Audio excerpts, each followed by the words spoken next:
அனைவருக்கும் வணக்கம். TNPSC group 2 exam முடிஞ்சு இப்போ நிறைய பேர் வந்து சார் அடுத்து கட் ஆஃப் என்ன சார் என்ன படிக்க அப்படின்னு சொல்லி கேட்குறீங்க. ஸோ ஃபர்ஸ்ட் கொஸ்டின் அனலைசிஸ் கூட போயிடலாம். ஸோ நான் ஏற்கனவே சொல்லியிருந்தேன் டீப் அனலைசிஸ் உங்களுக்கு வீடியோவா வரும் அப்படின்னு சொல்லிட்டு புக்ல இருந்து எங்கெங்க எல்லாம் அதாவது சொல்ல போனா ரொம்ப டீப்பா வந்து பார்த்தீங்கன்னா கொஸ்டின் கேட்டிருக்காங்க அப்படிதான் சொல்லணும். ஸோ எந்தெந்த புக் அப்படிங்கிறத பார்க்கலாம். புக் சோர்சஸ் நம்ம பார்த்துருவோம். பழைய புக்ல இருந்து அதாவது டிஎன்பிஎஸ்சி ஓல்டு புக்ல இருந்து பாத்தீங்கன்னா உங்களுக்கு 25 கொஸ்டின், நியூ புக்ல இருந்து ஒரு 75 கொஸ்டின்ஸ், அதாவது ஒரு பெர்சன்டேஜ் வைஸ் நம்ம வந்து பார்த்திருக்கோம். 25:75 வந்து கேட்டிருக்காங்க. இதுல வந்து இப்ப இருக்கக்கூடிய டிஎன்எஸ்சிஆர்டிக்கு முன்னாடி வந்த சமச்சீரா இருக்கட்டும், அதுக்கு முன்னாடி வந்த அந்தல பழசு ஓல்டு புக், அதுல இருந்தும் சில கொஸ்டின்ஸ் கேட்டிருக்காங்க. ஸோ அது எல்லாமே நம்ம வந்து ஒன் பை ஒன் பார்த்துட்டு வரலாம். ஸோ ஃபர்ஸ்ட் கொஸ்டின் பாத்தீங்கன்னா வந்து உங்களுக்கு, மாணவர்களே உங்களுக்கு சீருடை இல்லையோ இது எந்த வகை வினா அப்படின்னு கேட்டிருக்காங்க. ஸோ இது வந்து ஈஸி தான். இந்த ஆச்சரியக்குறி இதெல்லாம் வந்து பார்க்கும்போது டக்குன்னு ஐயா வினாவா இல்ல என்ன அப்படின்னு சொல்லி தெரிய வரும், ஒரு டவுட் வரும். ஸோ இது பாத்தீங்கன்னா வந்து ஓல்டு 10th ஸ்டாண்டர்ட் புக்ல வந்து இருக்கு. இதுல இருந்து நிறைய கொஸ்டின்ஸ் கேட்டிருக்காங்கப்பா. பழைய 10th ஸ்டாண்டர்ட் புக் எடுத்தீங்கன்னு வச்சுக்கோங்க, அதுல வந்து இங்க பாருங்க, மாணவர்களே உங்களுக்கு சீருடை இல்லையோ அப்படியே எடுத்து கட் காப்பி பேஸ்ட் பண்ணி தான் இந்த கொஸ்டின்ஸ் எல்லாம் கேட்டிருக்காங்க. ஸோ இதுக்கு ஆன்சர் வந்து கொடை வினா. அடுத்த கேள்வி பாருங்க. இந்த கொஸ்டின் வந்து பின்வரும் விடைக்கேற்ற வினாவை தேர்ந்தெடுத்து எழுது. இந்த கொஸ்டின் வந்து ஒரு அதாவது பரிவாதினி என்னும் வீணை பல்லவ மன்னன் மகேந்திரவர்மன் காலத்தில் இருந்ததாக கூறப்படுகிறது. 4 ஆப்ஷன்ல வந்து பாத்தீங்கன்னா இதுதான், பல்லவ மன்னன் மகேந்திரவர்மன் காலத்தில் இருந்ததாக கூறப்படும் வீணை எது, மற்றதெல்லாம் வராது. இதுவும் வந்து ஸ்கூல் புக்ல இருக்கக்கூடியதுதான். ஸோ அது எங்க இருந்து அப்படிங்கிறது பார்க்கலாம். இந்த கொஸ்டினுக்கான ஆன்சர் வந்து பாத்தீங்கன்னா 8th ஸ்டாண்டர்ட் புக்ல, நியூ புக்ல வந்து பாத்தீங்கன்னா தமிழர் இசைக்கருவிகள் அப்படின்னு சொல்லிட்டு இருக்கும், இசைக்கருவின்னு. அதுல இங்க பாருங்கன்னா வீணை அப்படிங்கிற டாபிக்ல கொடுத்துருக்காங்க பாருங்க. பரிவாதினி என்னும் வீணை பல்லவ மன்னன் மகேந்திரவர்மன் காலத்தில் வழக்கில் இருந்ததாக கூறப்படுகிறது. ஸோ இப்போ இதை வந்து எடுத்து என்ன கேட்டாங்க, வினா விடை வினாக்கான வினா வினை வந்து பார்த்தீங்கன்னா தேர்ந்தெடுத்து எழுதணும். மேல வந்து ஒரு தலைப்பு கொடுத்துருப்பாங்க, அதுக்கு ஏற்ற கொஸ்டின் வந்து பார்த்தீங்கன்னா தேர்ந்தெடுக்கணும். ஸோ இதுதான் கொடுத்தது. அடுத்தது வந்து பாருங்க, பின்வரும் சொல்லி இலக்கண குறிப்பு உணர்த்தினேன். இது வந்து பழைய புக்கு, ஓல்டு புக்கு, கம்பராமாயணத்துல இருந்து கொடுத்துருக்காங்க. சொல்லும் பொருளும், அது கீழே வந்து பாத்தீங்கன்னா இலக்கண குறிப்புன்னு இருக்கும். உணர்த்தினன் இது தன்மை ஒருமை வினைமுற்று. பாருங்க, இங்க ரச்சினிய யாத்திரிகத்துல இருந்து ஒரு வேர் சொல் கண்டறிக கொஸ்டின் கேட்டிருக்காங்க. இது ஸ்கூல் புக்ல நேரடியாக இல்ல. ஏன்னா அது என்ன அப்படின்னு கேட்டா வேர் சொல் கண்டறிக நைந்தான். இதுக்கு வந்து ஆன்சர் 9 அப்படின்னு தான் வந்து கொடுத்துருக்காங்க. ஸோ இது வந்து டிஎன்பிஎஸ்சி ஃபைனல் கீ வரும்போது தான் தெரியும். டிஎன்பிஎஸ்சி அபிஷியல் கீழ நம்ம வந்து பார்க்கலாம், ஃபைனல் கீழ நம்ம தெரிஞ்சிடும். ஸோ இது வந்து ரச்சினிய யாத்திரிகத்துல வந்து பாத்தீங்கன்னா நைந்ததும் அப்படின்னு சொல்லி கொடுத்துருப்பாங்க. அதுல நைந்தான் அப்படின்னு சொல்லிட்டு ஒரு இது இருக்கும். ஸோ அப்ப இதன் கீழே தான் வந்து பாத்தீங்கன்னா இந்த நைந்தான் அப்படிங்கிறதுக்கான வேர் சொல் அப்படின்னு சொல்லும் போது 9 அப்படின்னு சொல்லி கொடுத்துருக்காங்க. இது பழைய ப்ரீவியஸ் இயர் கொஸ்டின் பேப்பர்ல இருந்து நிறைய தடவை கேட்கப்பட்ட கேள்விதான். பட் இது வந்து கொஞ்சம் ட்விஸ்ட் அடிச்சிருக்காங்க அப்படின்னு தான் சொல்லணும். ரொம்ப வருஷம் ஆயிடுச்சு இந்த கொஸ்டின் கேட்டு, பட் அகைன் கேட்டிருக்காங்க. அடுத்த கேள்வி பாருங்க, படி என்னும் வேர் சொல்லின் தன்மை ஒருமை எதிர்காலம். இதுக்கு முன்னாடி வந்து பாத்தீங்கன்னா தன்மை ஒருமை வினைமுற்று அப்படின்னு சொல்லி கொடுத்துருக்காங்க. அதே மாதிரிதான் படி அப்படிங்கிற வேர் சொல்லுடைய தன்மை ஒருமை எதிர்காலம் காட்டும் வினைமுற்று என்ன அப்படின்னு சொல்லி கொடுத்துருக்காங்க. ஆன்சர் வந்து படிப்பேன் அப்படிங்கிறதுதான்.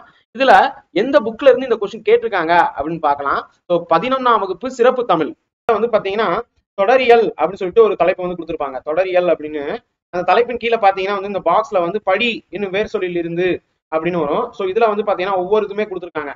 ஒன்னு பாருங்க, படித்த, படித்து, படித்தல் எல்லாமே வந்து பாத்தீங்கன்னா கொடுத்துருக்காங்க. ஸோ அதுல இருந்துதான் படிப்பேன் அப்படின்னு சொல்லிட்டு வந்திருக்கு. ஸோ ஓகேங்களா. ஸோ அப்ப படிப்பேன் அப்படிங்கிறது என்ன அப்படின்னு சொல்லிட்டு இங்க கொடுத்துருப்பாங்க. இது ரொம்ப ஈஸி. இது சரியான பொருள் தரும் ஓரெழுத்து ஒரு மொழி. ஒரு விஷயம் தெரிஞ்சுக்கோங்க, ஓரெழுத்து ஒரு மொழின்னு வந்துருச்சுனாலே அது வந்து இந்த 7th ஸ்டாண்டர்ட் புக்ல இருந்துதான் வந்து கொடுப்பாங்க அப்படிங்கிறது தெரிஞ்சுக்கோங்க. இதுல இப்ப நான் ஆல்ரெடி ஹைலைட் பண்ணிருக்கிறது எல்லாமே வந்து ஏற்கனவே கேட்டது.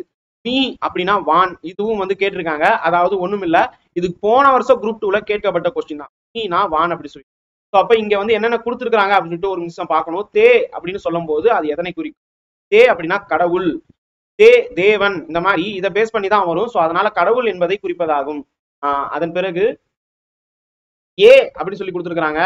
ஏ என்றால் இந்த 42 தான் வந்து பாத்தீங்கன்னா நன்னூல்ல வந்து சொல்லியிருக்காங்க. ஸோ அப்ப இதை பேஸ் பண்ணி தான் வரும். ஓகே, ஏனா அம்பு. அடுத்தது என்ன கொடுத்துருக்காங்க, நா என்றால் என்ன? நா அப்படின்னா நாவுன்னு அர்த்தம். இங்க கொடுத்துருக்காங்க பாருங்க, நா என்றால் நாவு. அப்ப இதை பேஸ் பண்ணி தான் வந்து இங்க கொஸ்டின் வந்திருக்கு. எல்லாமே தெரிஞ்சு 42ல இருந்து ஒரு ஒன்னாவது வந்துருது. ரைட்டா. அடுத்ததும் பாத்தீங்கன்னா வந்து கிட்டத்தட்ட ஓரெழுத்து ஒரு மொழி தான், சேம் பாக்ஸ்ல இருந்து கேட்டிருக்காங்க.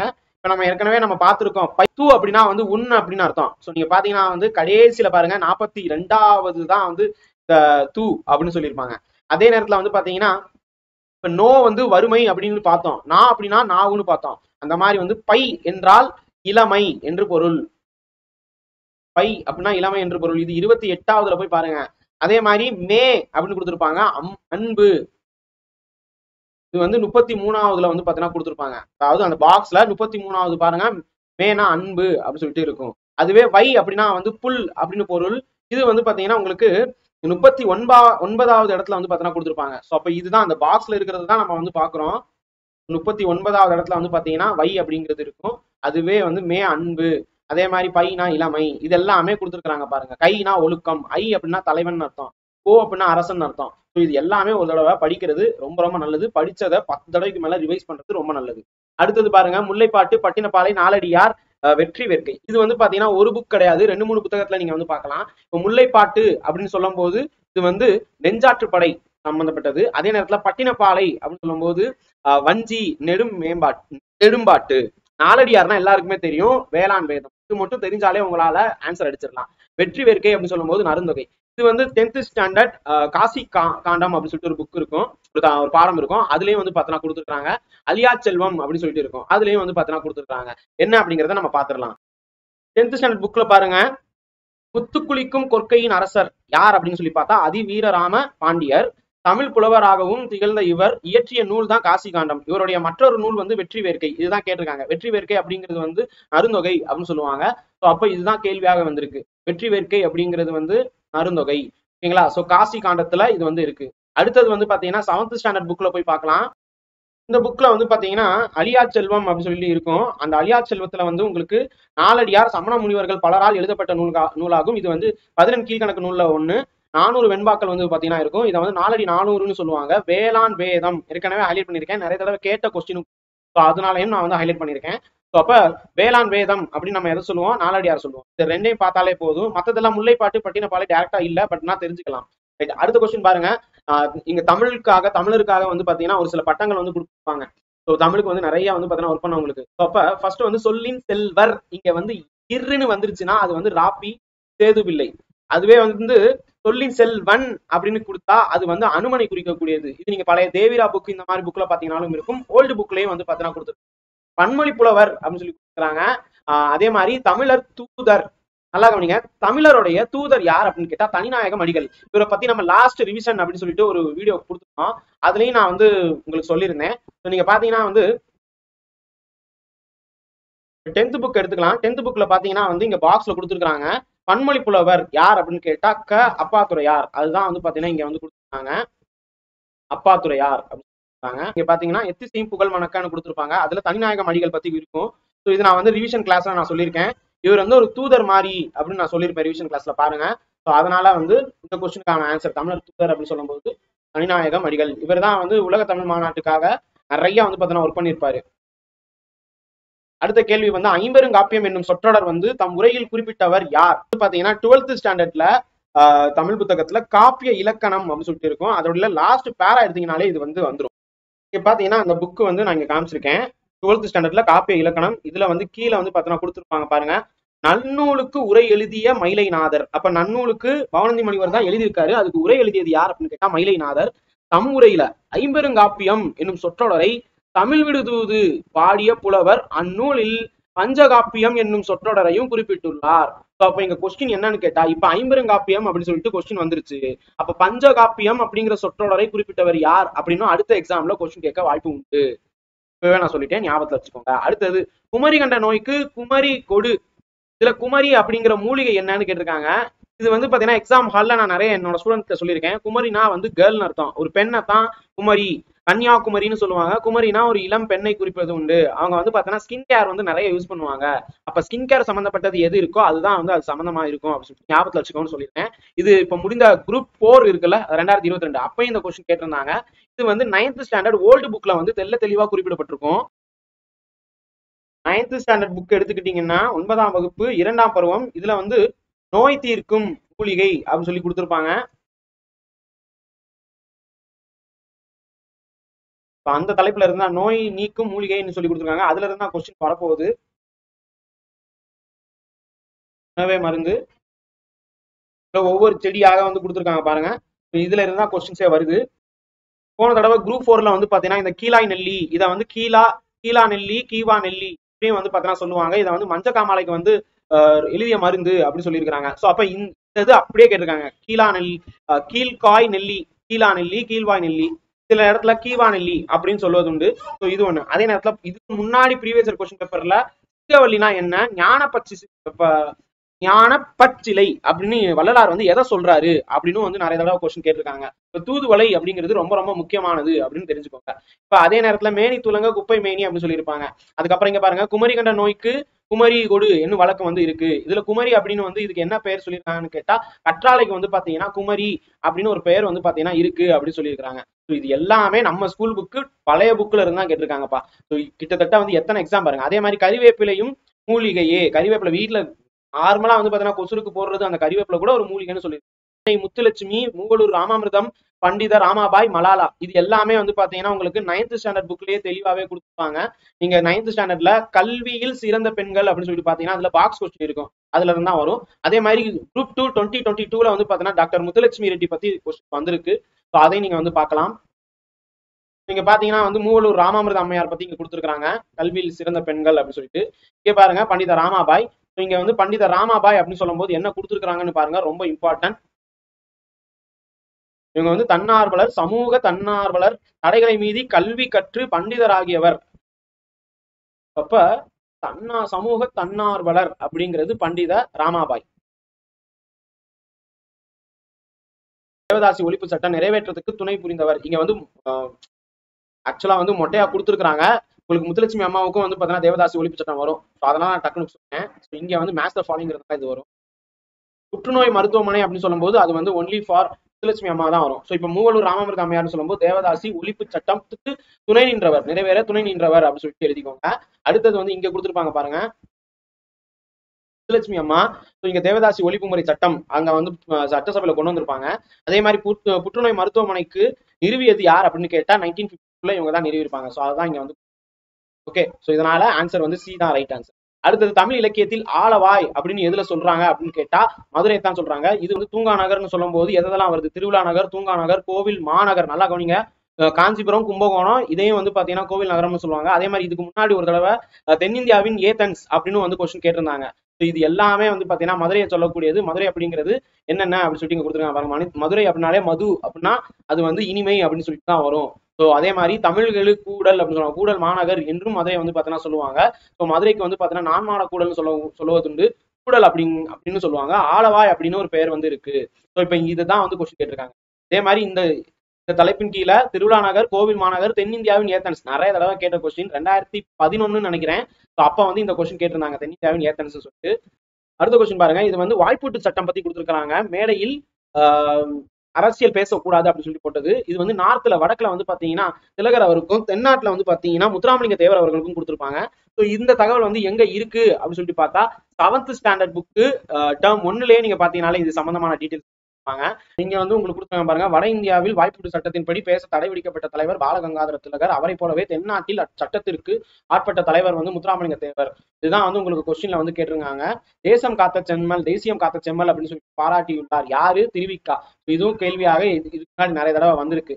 அப்ப நம்ம ஸ்கூல் புக் அப்படிங்கிறது எவ்வளவு இன்றியமையாதது அப்படின்னு சொல்லி பாத்துக்கோங்க. வந்து பாத்தீங்கன்னா உங்களுக்கு தமிழ் தாய் நெருப்பினாலும் வெள்ளத்தினாலும் பாதிக்கப்பட்டாலும் அவரது ஆபரணங்கள் தொலைவில் உள்ள நகரமான பாரிஸில் மிகவும் பாதுகாக்கப்பட்டு பராமரிக்கப்படுகின்றன அப்படின்னு சொல்லியிருக்காங்க. இது வந்து நிறைய இடத்துல நீங்க பார்க்கலாம்.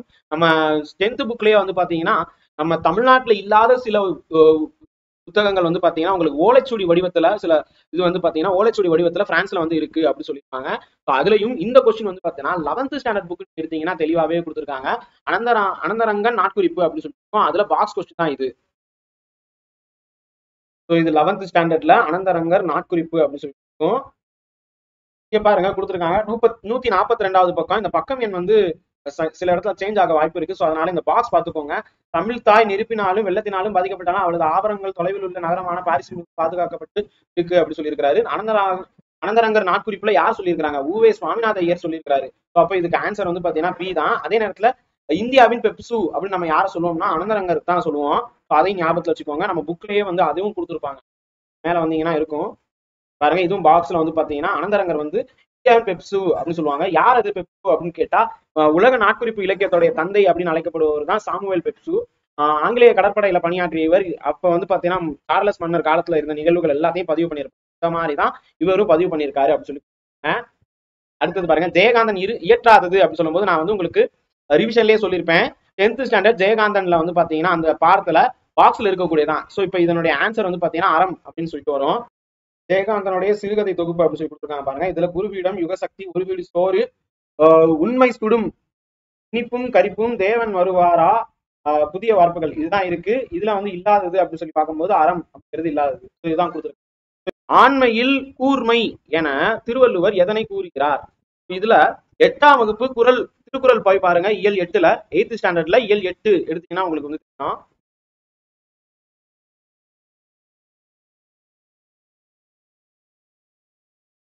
இயல் 8ல வந்து பாத்தீங்கன்னா திருக்குறள் அப்படின்னு எடுத்துக்கோங்க. சோ அதுல வந்து பாத்தீங்கன்னா உங்களுக்கு இதுக்கானது தெல்ல தெளிவா அப்படியே காப்பி பேஸ்ட் தான். என்ன சொல்லியிருக்காரு பாருங்க, பேராண்மை என்பதற்கண் ஒன்று உற்றக்கால் ஊராண்மை மற்ற அதனுக்கு. இதுல பகைவரை எதிர்த்து நிற்கும் அந்த விஷயத்த வந்து பாத்தீங்கன்னா வீரம் அப்படின்னு சொல்லுவாங்க. நிற்கும் வீரத்தை ஆண்மை என்றும் பகைவருக்கு துன்பம் வரும்போது, அவருக்கு ஏதோ ஒரு பிரச்சனை துன்பம்னு சொன்னா அப்ப உதவி செஞ்சோம்னா அது வந்து ஆண்மையில் கூர்மைன்னு சொல்றாங்க. வறியவருக்கு எல்லாருமே பண்ணுவாங்க, ஆனா பகைவருக்கு எல்லாருமே பண்ண மாட்டாங்க. ஒழுகல் இலக்கண குறிப்பு வந்து தொழில் பெயர். இது வந்து பழைய 11th ஸ்டாண்டர்ட் புக்ல வந்து பாத்தீங்கன்னா கொடுத்துருப்பாங்க. கொடுத்துருக்காங்க பாருங்க. 11th ஸ்டாண்டர்ட்ல ஓல்டு புக்ல வந்து ஒழுகல் அப்படின்னா தொழில் பெயர் அப்படின்னு சொல்லி கொடுத்தாங்க. ஸோ அதுதான் டிஎன்பிஎஸ்சில கேட்டிருக்காங்க இந்த கேள்வி. ஸோ ஒழுகல் அப்படின்னு கேட்டா தொழில் பெயர்.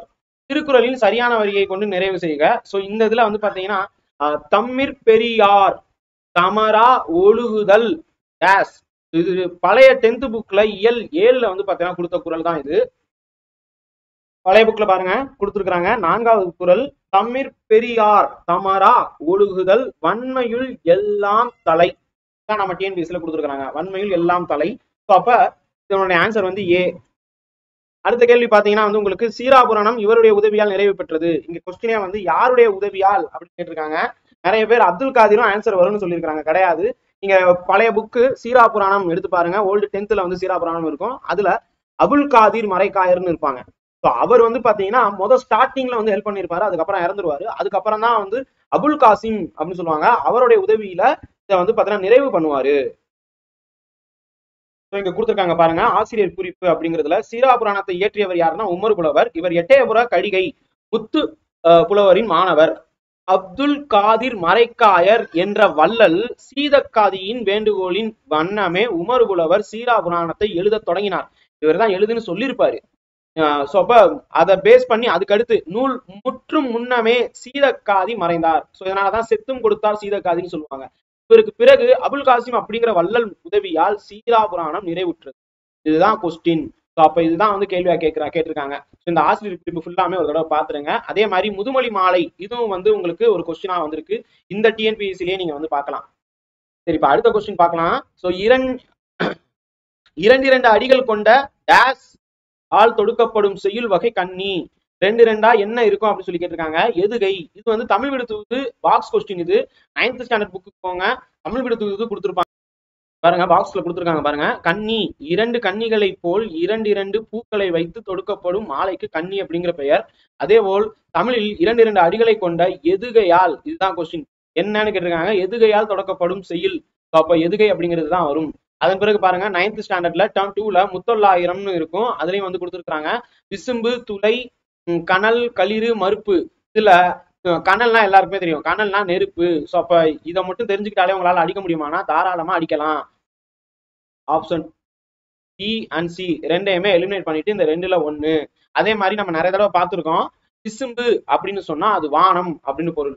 ஸோ அப்ப விசும்புனா வானம். ஸோ இதுவும் வந்து 4 அப்படின்னு வருது. ஸோ 2 ஆப்ஷன் ஏற்கனவே நம்ம வந்து எலிமினேட் பண்ணிட்டோம். ஸோ அதன் பிறகு பாருங்க, களிறு என்றால் யானை என்று பொருள். களிறு என்றால் யானை என்று பொருள். ஸோ இப்போ இந்த இடத்துல வந்து பாத்தீங்கன்னா உங்களுக்கு 3ன்னு வரும். ஸோ இதனால ஆப்ஷன் ஏ தான் ரைட் ஆன்சர். ஸோ இது வந்து டிஎன்பிஎஸ்சி நம்ம புக்லயே இருந்து கேட்கப்பட்ட கொஸ்டின். இது ஒரு புக் பேக் கொஸ்டின் தான். நீங்க நல்லா பாருங்க. விசும்பு, துளை, மறுப்பு, கனல், களிறு இதான் வந்து இங்க கேட்டிருக்காங்க. ஸோ இது வந்து ஓல்டு 9th ஸ்டாண்டர்ட் புக்ல வந்து தெல்ல தெளிவாவே வந்து பார்த்தீங்கன்னா கொடுத்துருக்கு. அப்படியே book back question. So 9th standard term 2ல வந்து பார்த்தீங்கன்னா கொடுக்கப்பட்டிருக்கு. அடுத்தது பாருங்க, கீர்த்தனை. நிறைய பேருக்கு இதுக்கு ஆன்சர் வந்து பக்தி இலக்கியம் தான் நினைச்சிருந்தாங்க. 11th ஸ்டாண்டர்ட் சிறப்பு தமிழ்ல தெளிவா கொடுத்துருக்காங்க. கீர்த்தனை டேஸ் வகைகளுள் ஒன்றாகும். 11th ஸ்டாண்டர்ட் சிறப்பு தமிழ் புக்ல பாத்தீங்கன்னா வந்து சிற்றிலக்கியம் வகைகளுள் ஒன்று கீர்த்தனை. கீர்த்தி என்னும் சொல்லுக்கு புகழ் இசை, கீர்த்தி என்ற சொல்லுக்கு புகழ் இசை என பொருளும் உண்டு. கீர்த்தனை என்பதை இசைப்பாடல் என்பர். இசைக்கூறுகள் மிகுந்து காணப்படுவதால் இது கீர்த்தனை என பெயர் பெற்றது. கீர்த்தி என்ற பாடல் வகையே கீர்த்தனைகளாக வளர்ச்சி பெற்றது. அப்ப இந்த கீர்த்தனைகள் பத்தி ஃபுல்லாவே கொடுத்துருக்காங்க. இப்போ இந்த கொஸ்டினுக்கான ஆன்சர் வந்து பாத்தீங்கன்னா நிறைய பேர் வந்து பக்தி இலக்கியம்னு சொல்லியிருக்காங்க. கிடையாது, சிற்றிலக்கியம் தான். ஸோ 11th ஸ்டாண்டர்ட் சிறப்பு தமிழ் போய் பாருங்க.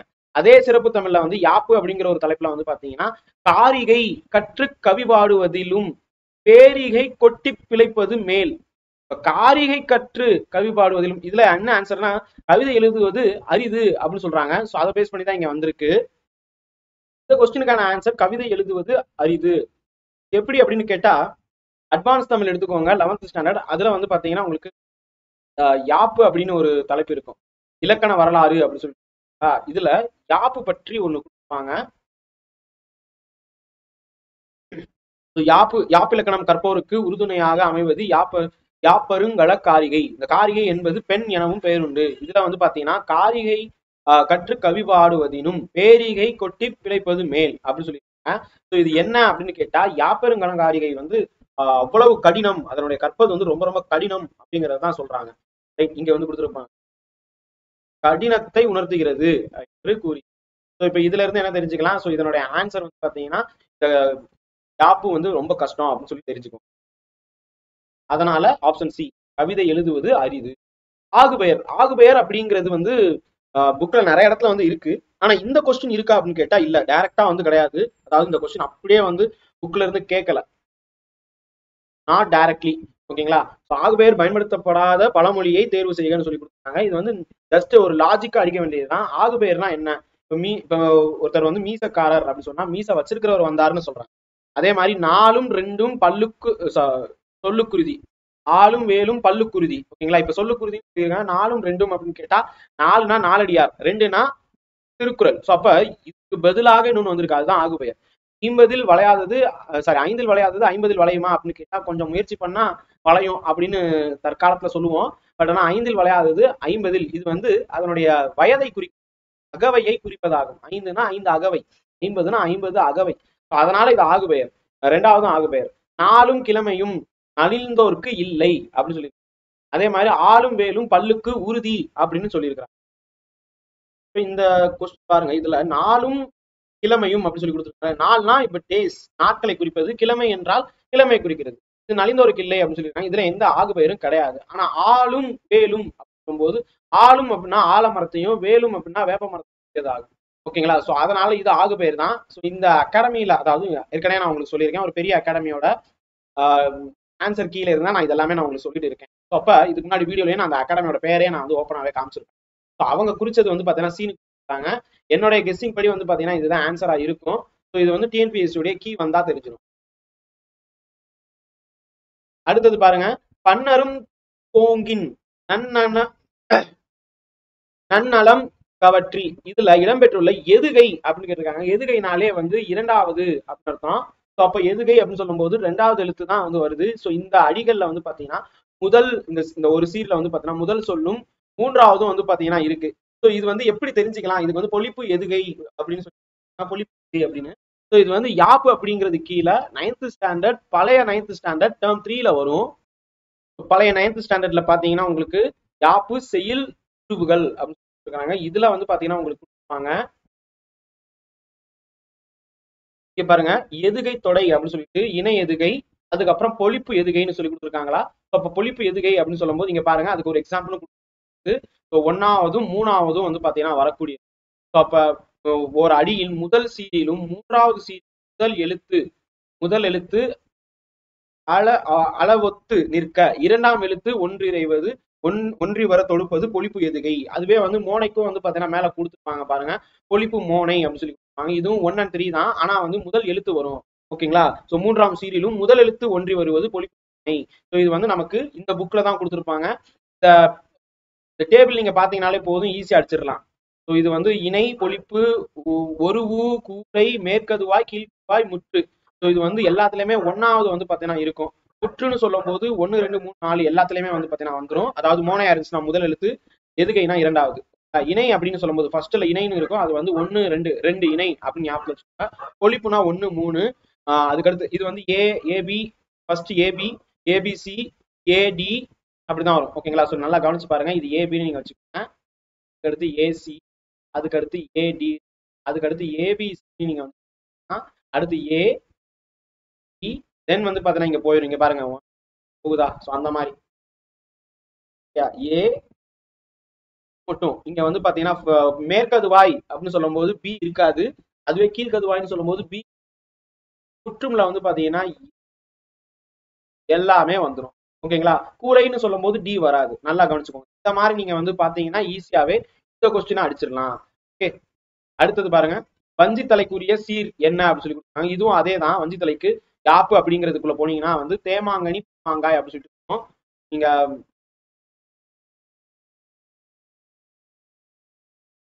கேள்வி வந்து 9th term 2 ஓல்டு 9th வந்து பாத்தீங்கன்னா அவங்க கொடுத்துருப்பாங்க.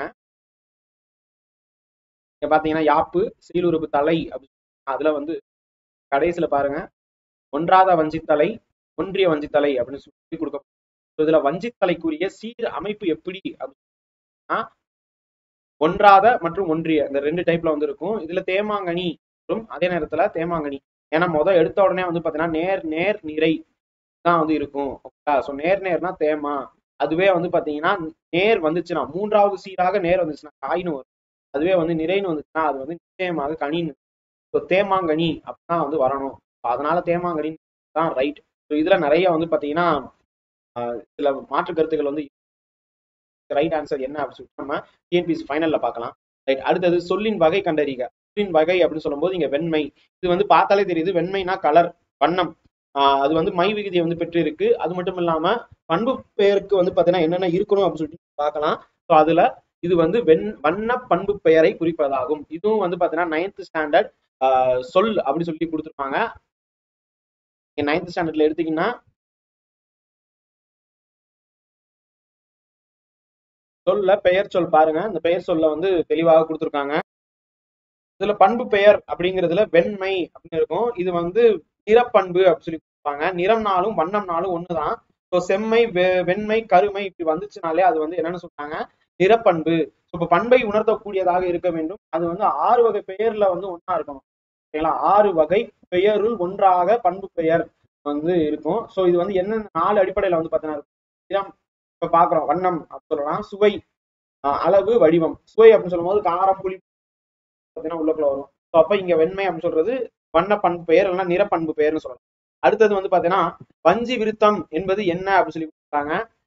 அந்த அகாடமியில சிந்தடி சிந்தடி நான்காய் ஒரு பொருள் மேல் ஒரு செய்யுள் மட்டும் வருவது அப்படின்னு சொல்லி கொடுத்துருக்காங்க.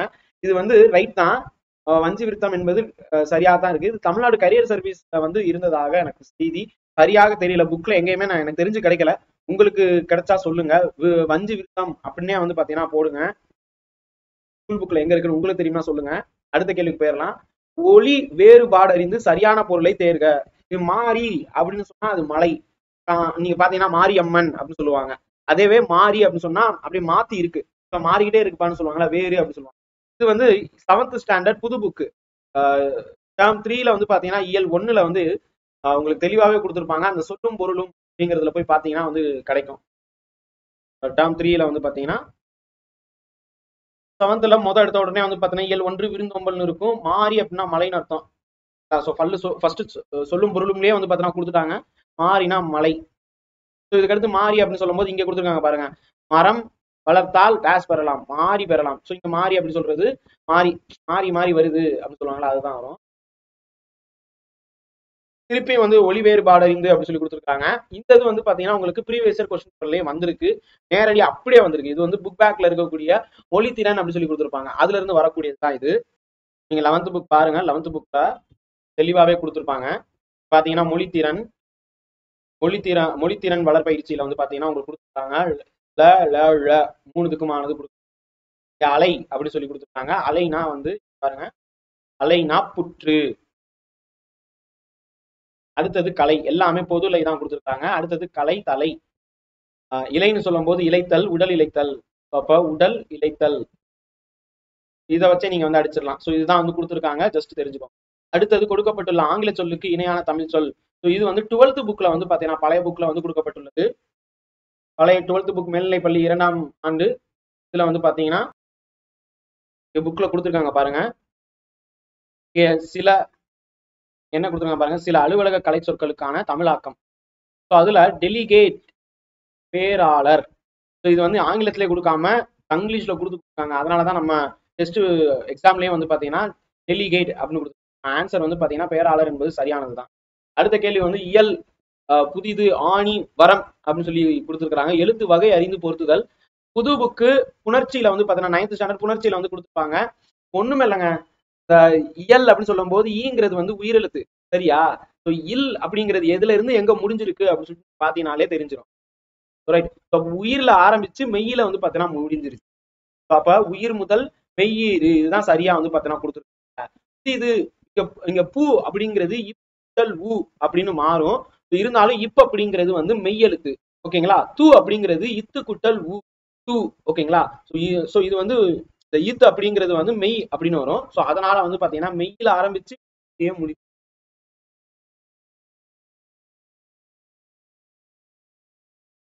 பண்ணிக்கணும். மெய்யில ஆரம்பிச்சு ஊர்ல வருதுல குட்டல் ஊ. ஸோ இது வந்து பாத்தீங்கன்னா உயிர். ஸோ அதனால உயிர்லயே வந்து பாத்தீங்கன்னா முடிஞ்சிருச்சு. ஆணி அப்படின்னு சொல்லியிருக்காங்க. ஆ அப்படிங்கிறது உயிர். ஸோ நீ அப்படிங்கிறது இன் குட்டல் ஈ அப்படின்னு வரும், நீ. ஸோ அதனால வந்து பாத்தீங்கன்னா உயிர்ல ஆரம்பிச்சு உயிர் ஈருல முடிஞ்சிருக்கு.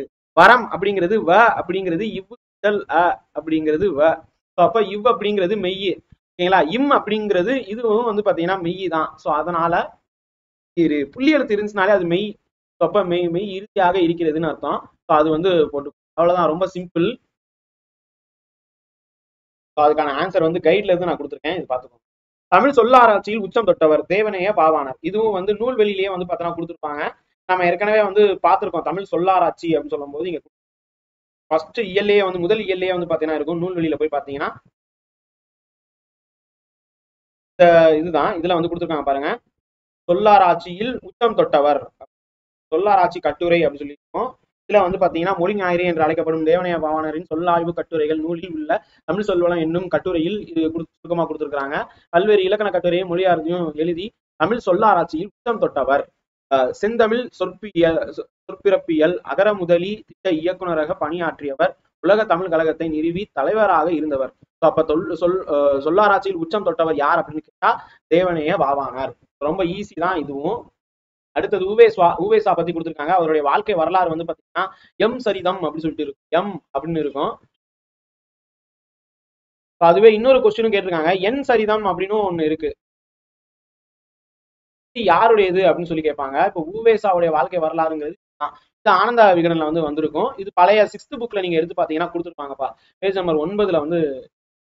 அடுத்தது தமது தமிழ் கட்டுரையில் வழியாக தமிழை உயர்தனி செம்மொழி அப்படின்னு சொல்லும் போதே வந்து பரிதிமார் கலைஞர் தான். இது புக்கு பின்னாடி இருக்கக்கூடிய ஒரு கொஸ்டின். இது வந்து மொழி ஆள்வோம் அப்படின்னு சொல்லி கொடுத்துருப்பாங்க 12th ஸ்டாண்டர்ட்ல. அந்த புக் எடுத்து பாருங்க, உங்களுக்கே தெளிவா தெரியும். புக்ல பாருங்க, 12th புக்ல வந்து மொழியை ஆள்வோம் அப்படின்னு சொல்லி கொடுத்துருப்பாங்க. அதுல சான்றோர் சரித்திரத்துல வந்து பரிதிமார் கலைஞர் பத்தி கொடுத்துருப்பாங்க. இவர் மதுரையை சேர்ந்தவர். இவர் மதுரையில வந்து பாத்தீங்கன்னா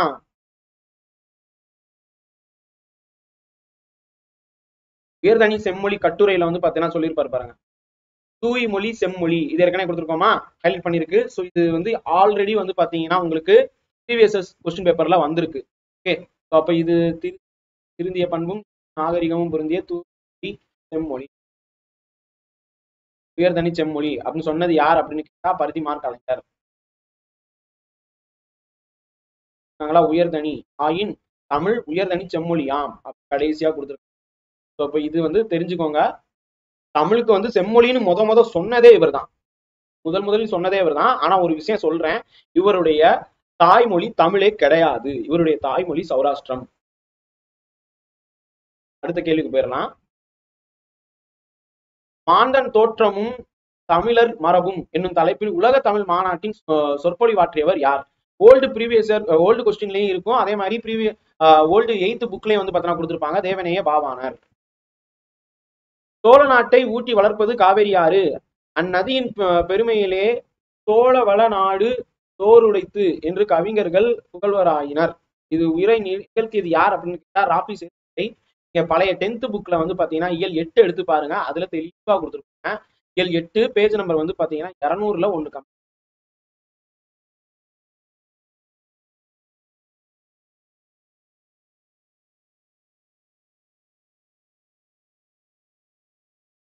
ராபி சேதுபிள்ளை செந்தமிழ் நடை படித்தருக அப்படின்னு சொல்லி கொடுத்துருக்காங்க. இதுலதான் வந்து கொடுத்துருக்காங்க பாருங்க, சோழ நாட்டை ஊட்டி வளர்ப்பது அப்படின்னு சொல்லி இதன் கீழே தான் இது வந்து வரும். இங்க பாத்தீங்கன்னா சோழ நாட்டை ஊட்டி வளர்ப்பது காவேரி ஆறு, அது வந்து இப்படி சொல்லியிருக்கிறாங்க.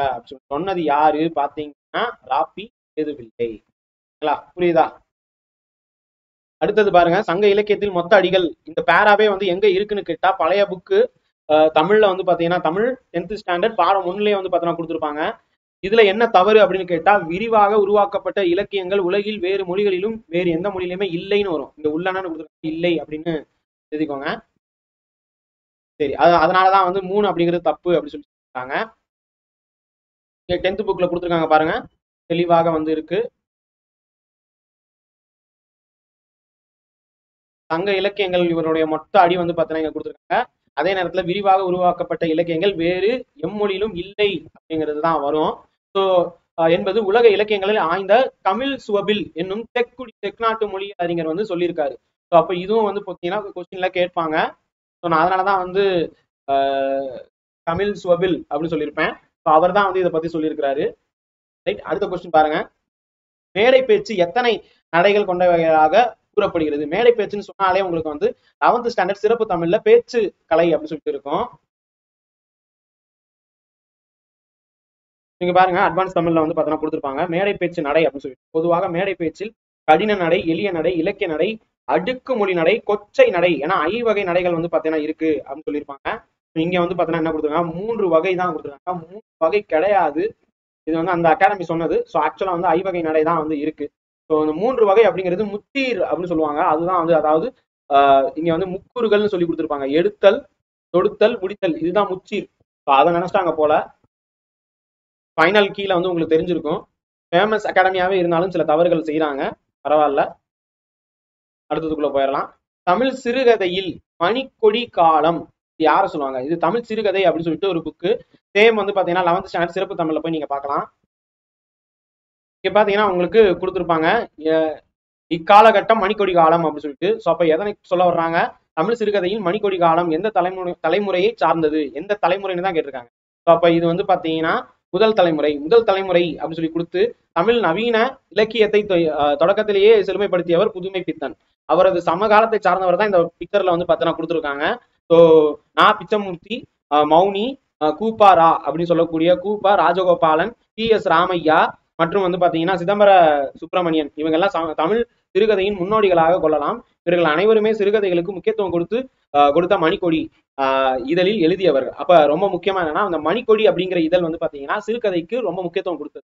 அதனால வந்து பாத்தீங்கன்னா இவங்க எல்லாமே மணிக்கொடி காலம் என்று அழைக்கப்பட்டது. இதுல நான் பார்த்தசாரதி, அகிலன் இவங்கெல்லாம் வந்து பாத்தீங்கன்னா லட்சியவாத கதைகளை வந்து பாத்தீங்கன்னா படைச்சிருப்பாங்க. இக்காலகட்டத்தில் எழுதிய கல்கி பொழுதுபோக்கு தன்மை கொண்ட கதைகளை கொடுத்தார். ஸோ கல்கி வந்து பொழுதுபோக்கு, நான் பார்த்தசாரதி, அகிலன் எல்லாம் வந்து லட்சியவாத கதைகளை கொடுத்தவர். ஸோ அப்போ இதையும் வந்து கொஸ்டின் கேட்டிருக்காங்க. 2ஆம் தலைமுறை, 3ஆம் தலைமுறை, இதே ஒரு தடவை பார்த்துக்கோங்க. 5 வரைக்கும் இருக்கு, எல்லாத்தையும் பாருங்க நண்பர்களே. அடுத்த எக்ஸாம்லயும் உங்களுக்கு வந்து ஹெல்ப் ஆகும். சரி, ரைட். அடுத்தது கரகாட்டத்துடைய துணையாட்டம். இது நான் வந்து ரிவிஷன் கிளாஸ்லயே சொல்லியிருப்பேன். 10th புக்ல போய் பாத்தீங்கன்னா மயிலாட்டம் இருக்கும். அதே மாதிரிதான் இங்க இன்னொரு கேள்வியும் கேட்டிருப்பாங்க, தேவராட்டம் அப்படி சம்பந்தப்பட்ட தேவதும்பி அப்படின்னு ஒரு கொஸ்டினும் கேட்டிருக்காங்க. இந்த நிகழ்கலை அப்படிங்கிறதுல வந்து பாத்தீங்கன்னா கரகாட்டம் அப்படின்னு சொல்லி பாருங்க. நான் நிறைய தடவை கிளாஸ்ல சொல்லியிருக்கேன். இந்த கரகம் அப்படின்னாலே வந்து பித்தளையும் செம்பு.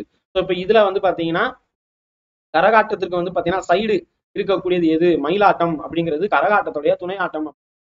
அதே மாதிரி வந்து இங்க ஹைலைட் பண்ணி கொடுத்துருக்கேன் பாருங்க. நீங்க வீடியோலயும் பார்த்திருக்கலாம். அதே மாதிரி தேவதும்பி அப்படின்னா என்ன அப்படின்னு சொல்லி கேட்பாங்க. ஓகே, உரிமை என பொதுவாக அழைக்கப்படுவதுதான் தேவதும்பி. தேவராட்டத்திற்குரிய இசைக்கருவி. இதுவும் கேள்வியா கேட்டிருக்காங்க. இந்த கேள்வி வரும்போது ஞாபகத்துல வச்சு. அடுத்த கொஸ்டின் பாருங்க. புறப்பொருள் திணையின் பெயரை தாங்கிய நீதி நூல். ஸ்கூல் புக்ல எங்கேயுமே கிடையாது. ஆனா புறப்பொருள் திணை அப்படிங்கிறது 12 புறப்பொருள் திணை வந்து இருக்கு. இதுல வந்து நீதி நூலாக இருக்க பெயரை தாங்கிய நீதி நூல் அப்படின்னு சொல்லும் போது காஞ்சி அப்படிங்கிற பெயரை தாங்கி இருக்கு. இது வந்து முதுமொழி காஞ்சி அப்படின்னு சொல்லலாம். மற்றது எதுவுமே வராது. ஸ்கூல் புக்ல இருக்கு. பட் ஆனா வந்து நம்ம நேரடியாக நம்ம வந்து இதை டைரக்டா பின் பாயிண்ட் பண்ண முடியாது. ஸோ அதனால நான் இதை வந்து சொல்லல. உங்களுக்கு எங்கேயாவது இருக்குன்னு தெரியும்னா 143 சோர்ஸ் என்னன்னு சொல்லுங்க. அடுத்தது வெண்குடை. இது பார்த்தாலே தெரியுது. இலக்கணம் அப்படின்னு சொல்லும் போது இங்க வெண் அப்படின்னா வெண்மை, வெண்மை ஆகிய குடை. நம்ம வந்து முன்னாடியே பண்பு தொகையில சொல்லியிருக்கோம். நிறம், சுவை, அதன் பிறகு வந்து பாத்தீங்கன்னா அந்த வடிவம், இதை வச்சு வர்றதுதான் வந்து பண்பு தொகை. 4 வரும். 4வது நான் சொல்லல, எதுன்னு தெரியும்னா கமெண்ட் பண்ணுங்க. வெண்குடை அப்படின்னு சொல்லும்போது பண்பு தொகையை குறிக்கிறது. 9th ஸ்டாண்டர்ட் முத்தல்லாயிரத்துல பாருங்க, இதை பத்தி கொடுத்துருக்கு. திரிகடுகம் நூலின் ஆசிரியர் யார் அப்படின்னு கேட்டா நல்லாதனார். பழைய 7வது ஸ்டாண்டர்ட் இயல் 2 நீங்க பாத்தீங்கன்னா இதை பத்தின டீடைல்ஸ் வந்து கொடுப்பாங்க. 7ஆம் வகுப்புல திருக்கடுகம் அப்படின்னு சொல்லும்போது நல்லாதனார் இருக்காங்களா. ஸோ இதுதான் திருக்கடுகம் சம்பந்தமாக இருக்கக்கூடியது. திருக்கடுகம் அப்படின்னு சொன்னா உப்பு, மிளகு, திப்பிலி ஆகிய 3ஐயும் சேர்த்து ஒரு மருந்து வந்து பண்ணுவாங்க. ஸோ அந்த மாதிரி இருக்கக்கூடிய. ஸோ இது வந்து நீங்க நார்மலாவே தெரிஞ்சிடும் இது. அடுத்தது திருங்கி பேரம் நகரில் வாழும் தலைவன் யார் அப்படின்னு கேட்டா குகன் தான். ஸோ இதுக்கு வந்து பழைய 10th ஸ்டாண்டர்ட் நீங்க கம்பராமாயணத்துல வந்து பாத்தீங்கன்னா 58வது பேஜ்ல வந்து அதே கம்பராமாயணத்துல உங்களுக்கு வந்து பாத்தீங்கன்னா 12th ஸ்டாண்டர்ட்ல அனகன்னா யாருன்னு கொடுத்துருப்பாங்க, ராமன் அப்படிங்கிறது தான் வரும். ஓகேங்களா. ஸோ 55வது பேஜ்ல சொல்லும் பொருளும் அப்படி சொல்லி இருக்கும்.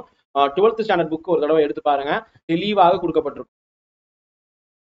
இப்போ 12ஆம் வகுப்பு புத்தகம். 12ஆம் வகுப்பு புத்தகத்துல வந்து பாத்தீங்கன்னா நான் சொன்ன மாதிரி இது வந்து 55வது பேஜ். இந்த 55வது பேஜ்ல வந்து பாத்தீங்கன்னா கொடுத்துருக்காங்க பாருங்க. அனகன் அப்படின்னா ராமன் கொடுக்கப்பட்டுள்ளதா. ஸோ இதுதான் வந்து ஆன்சர். அனகன்னா என்ன அப்படின்னு சொல்லி கேட்டா ராமன். வா அப்படின்னா அமாவாசை. அமாவாசை அப்படிங்கிறத நம்ம வந்து பார்த்துட்டோம். இங்க நான் எழுதியிருக்கேன் ஏற்கனவே.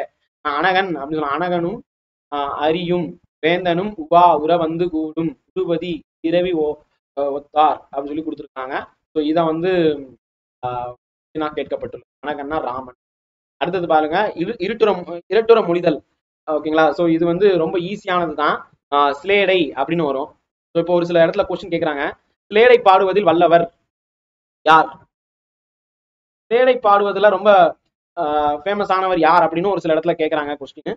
இதுல காலமேக புலவர் அப்படின்னு சொல்லுவாங்கல்ல, அவர் வந்து ரொம்ப முக்கியமான ஒருத்தர் தான். 15ஆம் நூற்றாண்டை வாழ்ந்த தமிழ் புலவர். வைணவ சமயத்துல வந்து இருந்திருப்பாரு. திருவனைக்காவல் சொல்லுவாங்கல்ல, அங்க வந்து பிறந்தவர். ஓகேங்களா. ஸோ அவர் வந்து ரொம்ப ஃபேமஸ், காலமேக புலவர் அப்படின்னு சொல்லக்கூடிய அவர் வந்து எழுதிக்கோங்க. அதே மாதிரி ஆசுகவி, இதுவும் வந்து ஒரு தடவை கொஸ்டின் கேட்கறாங்க. ஸ்லேடைனாலும் சரி, அதே நேரத்துல இரட்டில மொழிதல்னாலும் ஒன்றே. இதனுடைய இது வந்து 8th ஸ்டாண்டர்ட் இயல் 9ல அணிகள்னு இருக்கும். அது நீங்க பார்க்கலாம். மனோன்மணியத்தில் வரும் கிளைக்கதை என்ன அப்படின்னு சொல்லி கேட்டா தமிழ்ல 7th ஸ்டாண்டர்ட் மனோன்மணியம் அப்படிங்கிற பாக்ஸ்ல போய் பாருங்க, கொடுத்துருப்பாங்க. சிவகாமியின் சரிதம். இந்த ஹைலைட்டே செய்யப்பட்டு இருக்கும். ஸோ அது பாத்தீங்கன்னாலே போதுமானது. நீங்க இங்க பாத்தீங்கன்னா உங்களுக்கு தெரியும், மனோன்மணியத்தில் உள்ள கிளை கதை வந்து பாத்தீங்கன்னா என்னன்னு கேட்டா சிவகாமியின் சரிதம். இது வந்து பாத்தீங்கன்னா மனோன்மணியம் தமிழில் முதல் பாவடிவ நாடக நூல். நல்லா கவனிங்க, தமிழின் முதல் பாவடிவ நாடக நூல். லிட்டன் பிரபு எழுதிய ரகசிய வழி த சீக்ரெட் வே என்ற நூலை தழுவி 1891 பேராசிரியர் உத்தரனார் இதை தமிழில் எழுதியுள்ளார். இது எளிய நடையில் ஆசிரியப்பாவால் அமைந்துள்ளது. நூல் 5 அங்கங்களையும் 20 கலங்கைகளையும் கொண்டது. நூலில் தொடக்கத்தில் கடவுள் வாழ்த்துடன் தமிழ்தாய் வாழ்த்தும் இடம்பெற்றுள்ளது. மனோன்மணியத்தில் உள்ள கிளைக்காதை சிவகாமியின் சரிதம். ரொம்ப முக்கியமானது. இது வந்து கொஸ்டின் கேட்கறாங்கப்பா. ஆல்ரெடி கேட்டிருக்காங்க. அடுத்தது அப்படியே வந்து சேம் பாக்ஸ்ல இருந்தே ஒரு கொஸ்டின், ரகசிய வழி எப்ப அப்படின்னு சொல்லி கேட்டிருக்காங்க. த சீக்ரெட் வே 1891ல. உலகம் நிலையற்றது என பாடியது யார் அப்படின்னு கேட்டிருக்காங்க. நம்ம இந்த சித்தர்கள் பற்றி ஒரு கொஸ்டின் கண்டிப்பா வருது, எல்லா எக்ஸாம்லயும் வந்துகிட்டு இருக்கு. ஸோ அதுல வந்து 11th ஸ்டாண்டர்ட் சிறப்பு தமிழ், 11th சிறப்பு தமிழ் எடுத்துக்கோங்க எல்லாரும். அதுல வந்து பாத்தீங்கன்னா இந்த சித்தர்கள் பாடல்னு கொடுத்துருப்பாங்க. இங்க கொடுத்துருக்காங்க பாருங்க. உலகம் நிலையற்றது, வெட்ட வெளியாகிய உலக இயக்கமே நிலையானது என்ற கொள்கையுடன் சான்றாமைக்கு உடையவருக்கு இது யாரு அப்படின்னு கேட்டா குதம்பை சித்தரைத்தான் வந்து பாத்தீங்கன்னா குறிக்குது. ஓகேங்களா. ஸோ இங்க வந்து அவருடைய பாடல் வந்து கொடுக்கப்பட்டிருக்கு. அது கீழே தான் வந்து இது இருக்கு. ஸோ இட்ஸ் குதம்பை சித்தர். அடுத்த கேள்வி பாருங்க. நிழல் போல தொடர்ந்தான். இதுவும் வந்து ஸ்கூல் புக்ல அப்படியே கொடுத்துருப்பாங்கப்பா. இது வந்து எந்த மாதிரியான உவமை அப்படின்னு கேட்டா வடிவ உவமை என்பது சரியானதுதான். 11th புக்ல இயல் 4ல வந்து பாத்தீங்கன்னா உங்களுக்கு வந்து புக் பேக் கொஸ்டினே வந்து கொடுத்துருப்பாங்க. ஸோ இது வந்து 11th ஸ்டாண்டர்ட்ல இங்க கொடுத்துருப்பாங்க பாருங்க. நிழல் போல தொடர்ந்தான் எவ்வகை வாக்கியம், இது வந்து வடிவ வாக்கியம். ஸோ இது வந்து புக் பேக் கொஸ்டினாவே கொடுக்கப்பட்டிருக்கு. ரொம்ப ஈஸி தான் இது. அடுத்தது புக் பேக் கொஸ்டின்ஸே வந்து ஒரு 5 கேள்விகளுக்கு மேலேயே வந்திருக்குப்பா. மோர் தென் 5 கொஸ்டின். பின்வரும் உவமையில் பொருத்தமான பொருளை தெரிவு செய்க. யார் எதை சொன்னாலும் கேட்டு நடப்பவர் யார் என்றால் எடுப்பார் கைப்பிள்ளை. ஸோ அப்ப எடுப்பார் கைப்பிள்ளைனா என்ன அப்படின்னு கேட்டா, இப்போ ஒரு கைப்பிள்ளை இருக்கு அப்படின்னா அம்மா கிட்ட போகும், அப்பாட்ட போகும், மத்தவங்க எல்லாம் போகவே போகாது. ஆனா எடுப்பார் கைப்பிள்ளை அப்படின்னு சொன்னா யார் தூக்குனாலும் அது எதுவுமே சொல்லவே சொல்லாது. ஸோ அந்த மாதிரி இல்லைன்னா யார் என்ன சொன்னாலும் அது கேட்டுக்கும். அந்த மாதிரி பெரியவங்களா இருப்பாங்க. பட் இருந்த போதிலும் வந்து யார் என்ன சொன்னாலும் அப்படியா ரைட் ஓகே அப்படின்னு கேட்டு நடக்கிற மாதிரி இருப்பாங்க. அவங்க தான் ஒரு ஷார்ட்டா வந்து பாத்தீங்கன்னா உவமையில சொல்லுவாங்க எடுப்பார் கைப்பிள்ளை அப்படின்னு. ஸோ இது வந்து 8th ஸ்டாண்டர்ட் தமிழ்ல வந்து பாத்தீங்கன்னா 6வது இயல்ல வந்து பாத்தீங்கன்னா கொடுத்துருக்காங்க. அப்துல் நேற்று வருவித்தான். இது வந்து தொடர் இலக்கணம் அப்படிங்கிற தலைப்புல 9th ஸ்டாண்டர்ட் புக்ல வந்து கொடுத்துருப்பாங்க. பிறவினை ஆன்சர். அதன் பிறகு முறையாக தொடர் அமைத்து குறிப்பிடுக. இதுவும் புக் பேக் கொஸ்டின் தான். 9th ஸ்டாண்டர்ட் தமிழ்ல வந்து பாத்தீங்கன்னா திருக்குறள் இருக்கும். திருக்குறளுக்கு முன்னாடி இருக்கக்கூடியதான் இது. தமிழர்களின் தொன்மையான வீர விளையாட்டு ஏறு தழுவுதல். நீங்க பாத்தீங்கன்னா மதிப்பீடு இதுல கொடுத்துருக்காங்க பாருங்க. தமிழர்களின் தொன்மையான வீர விளையாட்டு ஏறு தழுவுதல், முறையான தொடர் அமைப்பினை குறிப்பிடுக அப்படின்னு சொல்லி கொடுத்தாங்க. அப்படியே same ditto question cut copy paste பண்ணி நம்ம கொடுத்துருக்காங்க. அப்படியே அதுவும் ஆப்ஷன் கூட பாருங்க. அதே வந்து பாத்தீங்கன்னா உங்களுக்கு 4வது ஆப்ஷனா தான் கொடுத்துருக்காங்க. இந்த மாதிரி எல்லாம் கரெக்டா அச்சு பெசகாம வந்து பாத்தீங்கன்னா ஸ்கூல்ல இருந்து வந்துகிட்டு இருக்கு. ஸோ புக்கை கரைச்சி குடிச்சா முடிஞ்சிருச்சு. அடுத்தது சொற்களை ஒழுங்குபடுத்தி சரியான குரல் வடிவம் உள்ள தொடரை கண்டெழுதுக. இதுல தமிழ் வந்து பாத்தீங்கன்னா இயல் 2 8ஆம் வகுப்புல வந்து பாத்தீங்கன்னா கொடுத்துருப்பாங்க. 8th ஸ்டாண்டர்ட் இயல் 2 போய் பாருங்க. அப்படியே இதுவும் வந்து கட் காப்பி பேஸ்ட் கொஸ்டின் தான். கனை கொடிந்து யாழ்கோடு செவ்விது ஆங்கு அன்ன வினைவடு பாலால் கொளல். 8th ஸ்டாண்டர்ட்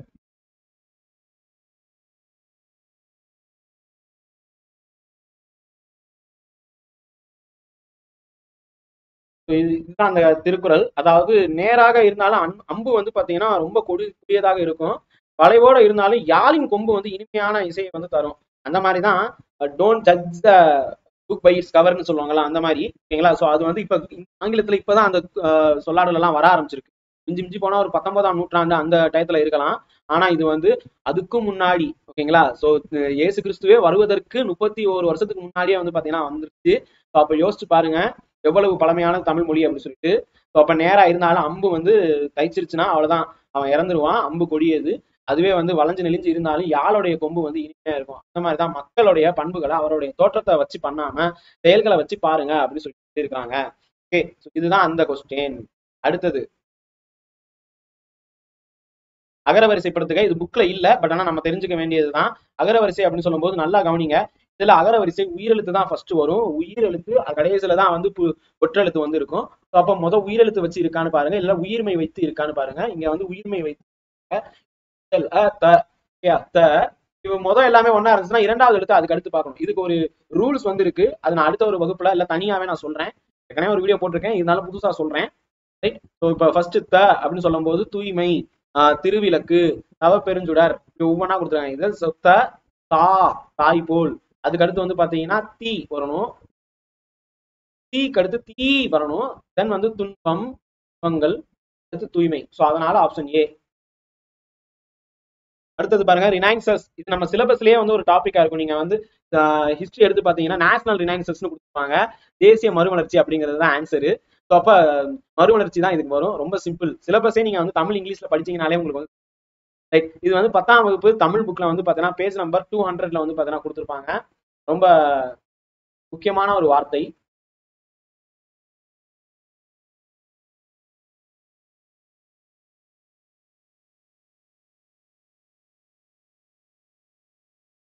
பாருங்க ரினைன்சஸ் இருக்கு, மறுமலர்ச்சி. அதே மாதிரி பிலாசபர்னா மெய்யியலாளர், அதுக்கப்புறம் பிலீவ்னா நம்பிக்கை, ரிவைவலிசம் அப்படின்னு சொல்லும் போது மீட்டுருவாக்கம். அப்ப இங்க ஆப்ஷன்லயும் வந்து பாத்தீங்கன்னா வாக்கம் அப்படின்னு சொல்லி மீட்டுருவாக்கம் அப்படிங்கிறது ரிவைவலிசம். பிழையான இணையை கண்டறிக. இங்க வந்து உவமை மற்றும் பொருள் கொடுத்திருக்காங்க. பொதுவா உவமை பொருள் கொடுத்தாலே அது 8th ஸ்டாண்டர்ட் தமிழ் தான் வரும். இயல் 6ல புக்கு பின்னாடி கொடுத்தது தான். இதுல பிழையானது அப்படின்னு சொல்லும்போது கல்லில் நார் உரித்தல் ஆராய்ந்து பாராமல்னு சொல்லி கொடுக்கப்பட்டுள்ளது. இங்க கொடுத்துருக்காங்க பாருங்க 8th ஸ்டாண்டர்ட்ல ஆயிரங்காலத்து பயிர். ஆயிரங்காலத்து அப்படின்னு சொல்றது நீண்ட காலத்து அப்படின்னு சொல்லிட்டு வரும். ஆயிரங்காலத்து பயிர்ப்பா கல்யாணங்கிறது நீண்ட காலமா இருக்கிறது. ஸோ அதுக்கு அடுத்து கம்பி நீட்டுதல் அப்படின்னா என்ன அர்த்தம்? இது எல்லாமே நம்ம ஸ்கூல் புக் இருக்கிறது கொடுத்துருக்காங்க. ஓகேங்களா? ஸோ அப்ப இதுதான் கொஸ்டின் கேட்டது. நம்ம அடுத்து பார்க்கலாம். காணல் நீர்னா வந்து இருப்பது போல தோன்றும், ஆனால் இல்ல இருக்காது. ஸோ அதனால அது கொடுத்துடுறது. கண்ணை மூடிக்கொண்டு அப்படின்னு சொல்றது வந்து உங்களுக்கு ஆராய்ந்து பாராமல் அப்படின்னு சொல்லலாம். இயலாத செயல் வராது. ஓகேங்களா? விரைந்து வெளியேறுதல், கம்பி நீட்டுதல் தான் விரைந்து வெளியேறுதல் வரும். கண்ணை மூடிக்கண்டு அப்படிங்கிறது வந்து ஆராய்ந்து பாராமல். ஸோ கல்லில் நார் உரித்தல் அப்படிங்கிறது முடியவே முடியாதுப்பா, வாய்ப்புள்ள ராஜா அப்படின்னு சொல்றான். கல்லில் நார் உரித்தல் அப்படிங்கிறது ஆராய்ந்து பாராமல், இதுதான் தவறாக கொடுத்துருக்கு. மற்றதெல்லாம் பாருங்க, ஆயிரங்காலத்து பயிர் நீண்ட காலம், காணல் நீர் இல்லாதது ஒன்று, கம்பி நீட்டல் விரைந்து வெளி. அப்ப மற்றதெல்லாமே சரியா இருக்கு, இது மட்டும் தான் தவறாக கொடுக்கப்பட்டுள்ளது. அப்ப இதுதான் வருது. அப்படியே ஸ்கூல் புக் இருக்கிறத டிக்டோவா கொடுத்துருக்காங்க. அப்ப கல்லில் நார் உரித்தல் அப்படிங்கிறது இயலாத செயல் என்று வரும். சந்திப்பிழை. ஸோ சந்திப்பிழை இது பார்த்தாலே நீங்க தெரிஞ்சிடலாம். நார்மல் இது சந்திப்பிழைக்கு ஒரு இது இருக்கு, ரூல் இருக்கு, அது பார்த்தீங்கன்னாலே போதும். ஸோ கடற்கரையில் உப்பு காட்சி வரும். மலைப்பகுதிகளில் மலைப்பயிர்களும் நிலப்பகுதிகளில் உழவு தொழில்களும் நடைபெறுகின்றன. ஸோ இதுதான் ஆன்சர். அடுத்தது தவறான இணைய கண்டறி. பழைய புக்கு 11th ஸ்டாண்டர்ட் சீரா புராணத்துல இது கொடுத்துருக்காங்க. முரண் அப்படின்னாலே வந்து ஒன்னோட ஒண்ணு முரண்பட்டுள்ளதுன்னு அர்த்தம், அதாவது மாறுபட்டுள்ளதுன்னு அர்த்தம், உடன்படல. ஏன்னா முரண் அப்படின்னு ஒரு திரைப்படமே வந்திருக்கு. இயக்குனர் சேரன் மற்றும் பிரசன்னா, நேஹாவுடைய ஹஸ்பண்ட் பேர் என்ன, பிரசன்னா நினைக்கிறேன். அவங்க 2 பேரும் சேர்ந்து ஒரு படம் நடிச்சிருப்பாங்க. படத்தோட பேரே முரண் அர்த்தம். முரண்னா இவனுக்கும் அவனுக்கும் ஆகவே ஆகாது, ஆனா டிராவல் பண்ணிட்டு. ஸோ அப்ப அதை பேஸ் பண்ணி ஒரு கதை வந்து இருக்கும், நீங்க பார்க்கலாம். அந்த படம் நல்லா இருக்கக்கூடிய திரைப்படம் தான். அப்ப முரண் அப்படின்னா உடன்பட மாட்டார். ஆனா இங்க வந்து என்ன கொடுத்துருக்காங்க, உடன்பட்டுன்னு சொல்லி கொடுத்துருக்காங்க. இது தப்பு. இது அப்படியே வந்து பாத்தீங்கன்னா ஸ்கூல் புக்ல கொடுத்துருக்காங்க. 11th ஸ்டாண்டர்ட் சீரா புராணத்தை போய் பாருங்க. 11th ஸ்டாண்டர்ட்னு சொன்னா அந்த இங்க இருந்தா கொஸ்டின் எடுக்கப்பட்டிருக்கு. நீங்க நல்லா கவனிச்சு பாருங்க. இங்க வந்து நகம் அப்படின்னு கொடுத்துருக்காங்க. நகம் அப்படின்னா மலை, கரெக்டா தான் வந்து இருக்கு. அடுத்தது வந்து பாத்தீங்கன்னா பன்னகம். பன்னகம்னா பாம்பு. பாம்பு அப்படின்னு சொல்லும்போது பாந்தல், இதுவும் பாம்பை தான் குறிக்கக்கூடியது. அதே நேரத்துல வந்து பாத்தீங்கன்னா பன்னகமும் பாம்பை குறிக்கக்கூடியது தான். பாருங்க, பன்னகம் பாம்பு, வரைனா மலை, வந்து பூமி. அடுத்தது பற்கள், கொந்தம், சாரி மன்னிக்கணும், கெந்தம். கெந்தம் கொடுத்துருக்காங்க. கெந்தம் அப்படின்னா பற்கள்னு அர்த்தம். இதுல இந்த முரண் மட்டும்தான் வந்து தவறாக உடன்பட்டு அப்படிங்கிறது தவறாக கொடுத்துருக்கு. திராவிடம் என்ற சொல் முதலில் குறிப்பிட்டவர், இங்க முதலில் குறிப்பிட்டவர் அப்படின்னு கேட்டிருக்காங்க. குமரிடபட்டர் தான் வரும். So 9th standard page number 2ல போய் பாருங்க. ப்ரீவியஸ் இயர் கொஸ்டினாவும் இது வந்து கேட்டிருக்காங்க டிபிஎஸ்சி குரூப் 2ல.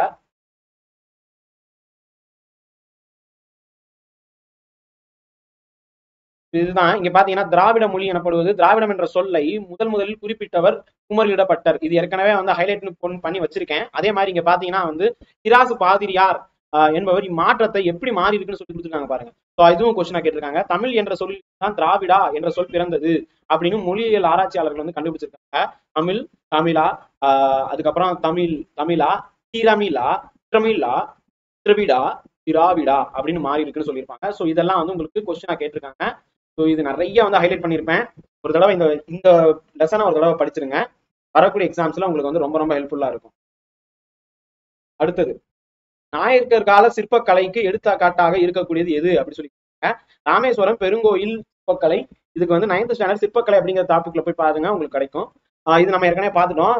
தேவதும்பி இது வந்து 10ஆம் வகுப்பு நிகழ்கலையில வந்து பாத்தீங்கன்னா கொடுத்துருக்காங்க, தேவராட்டத்துக்காக இருக்கும்.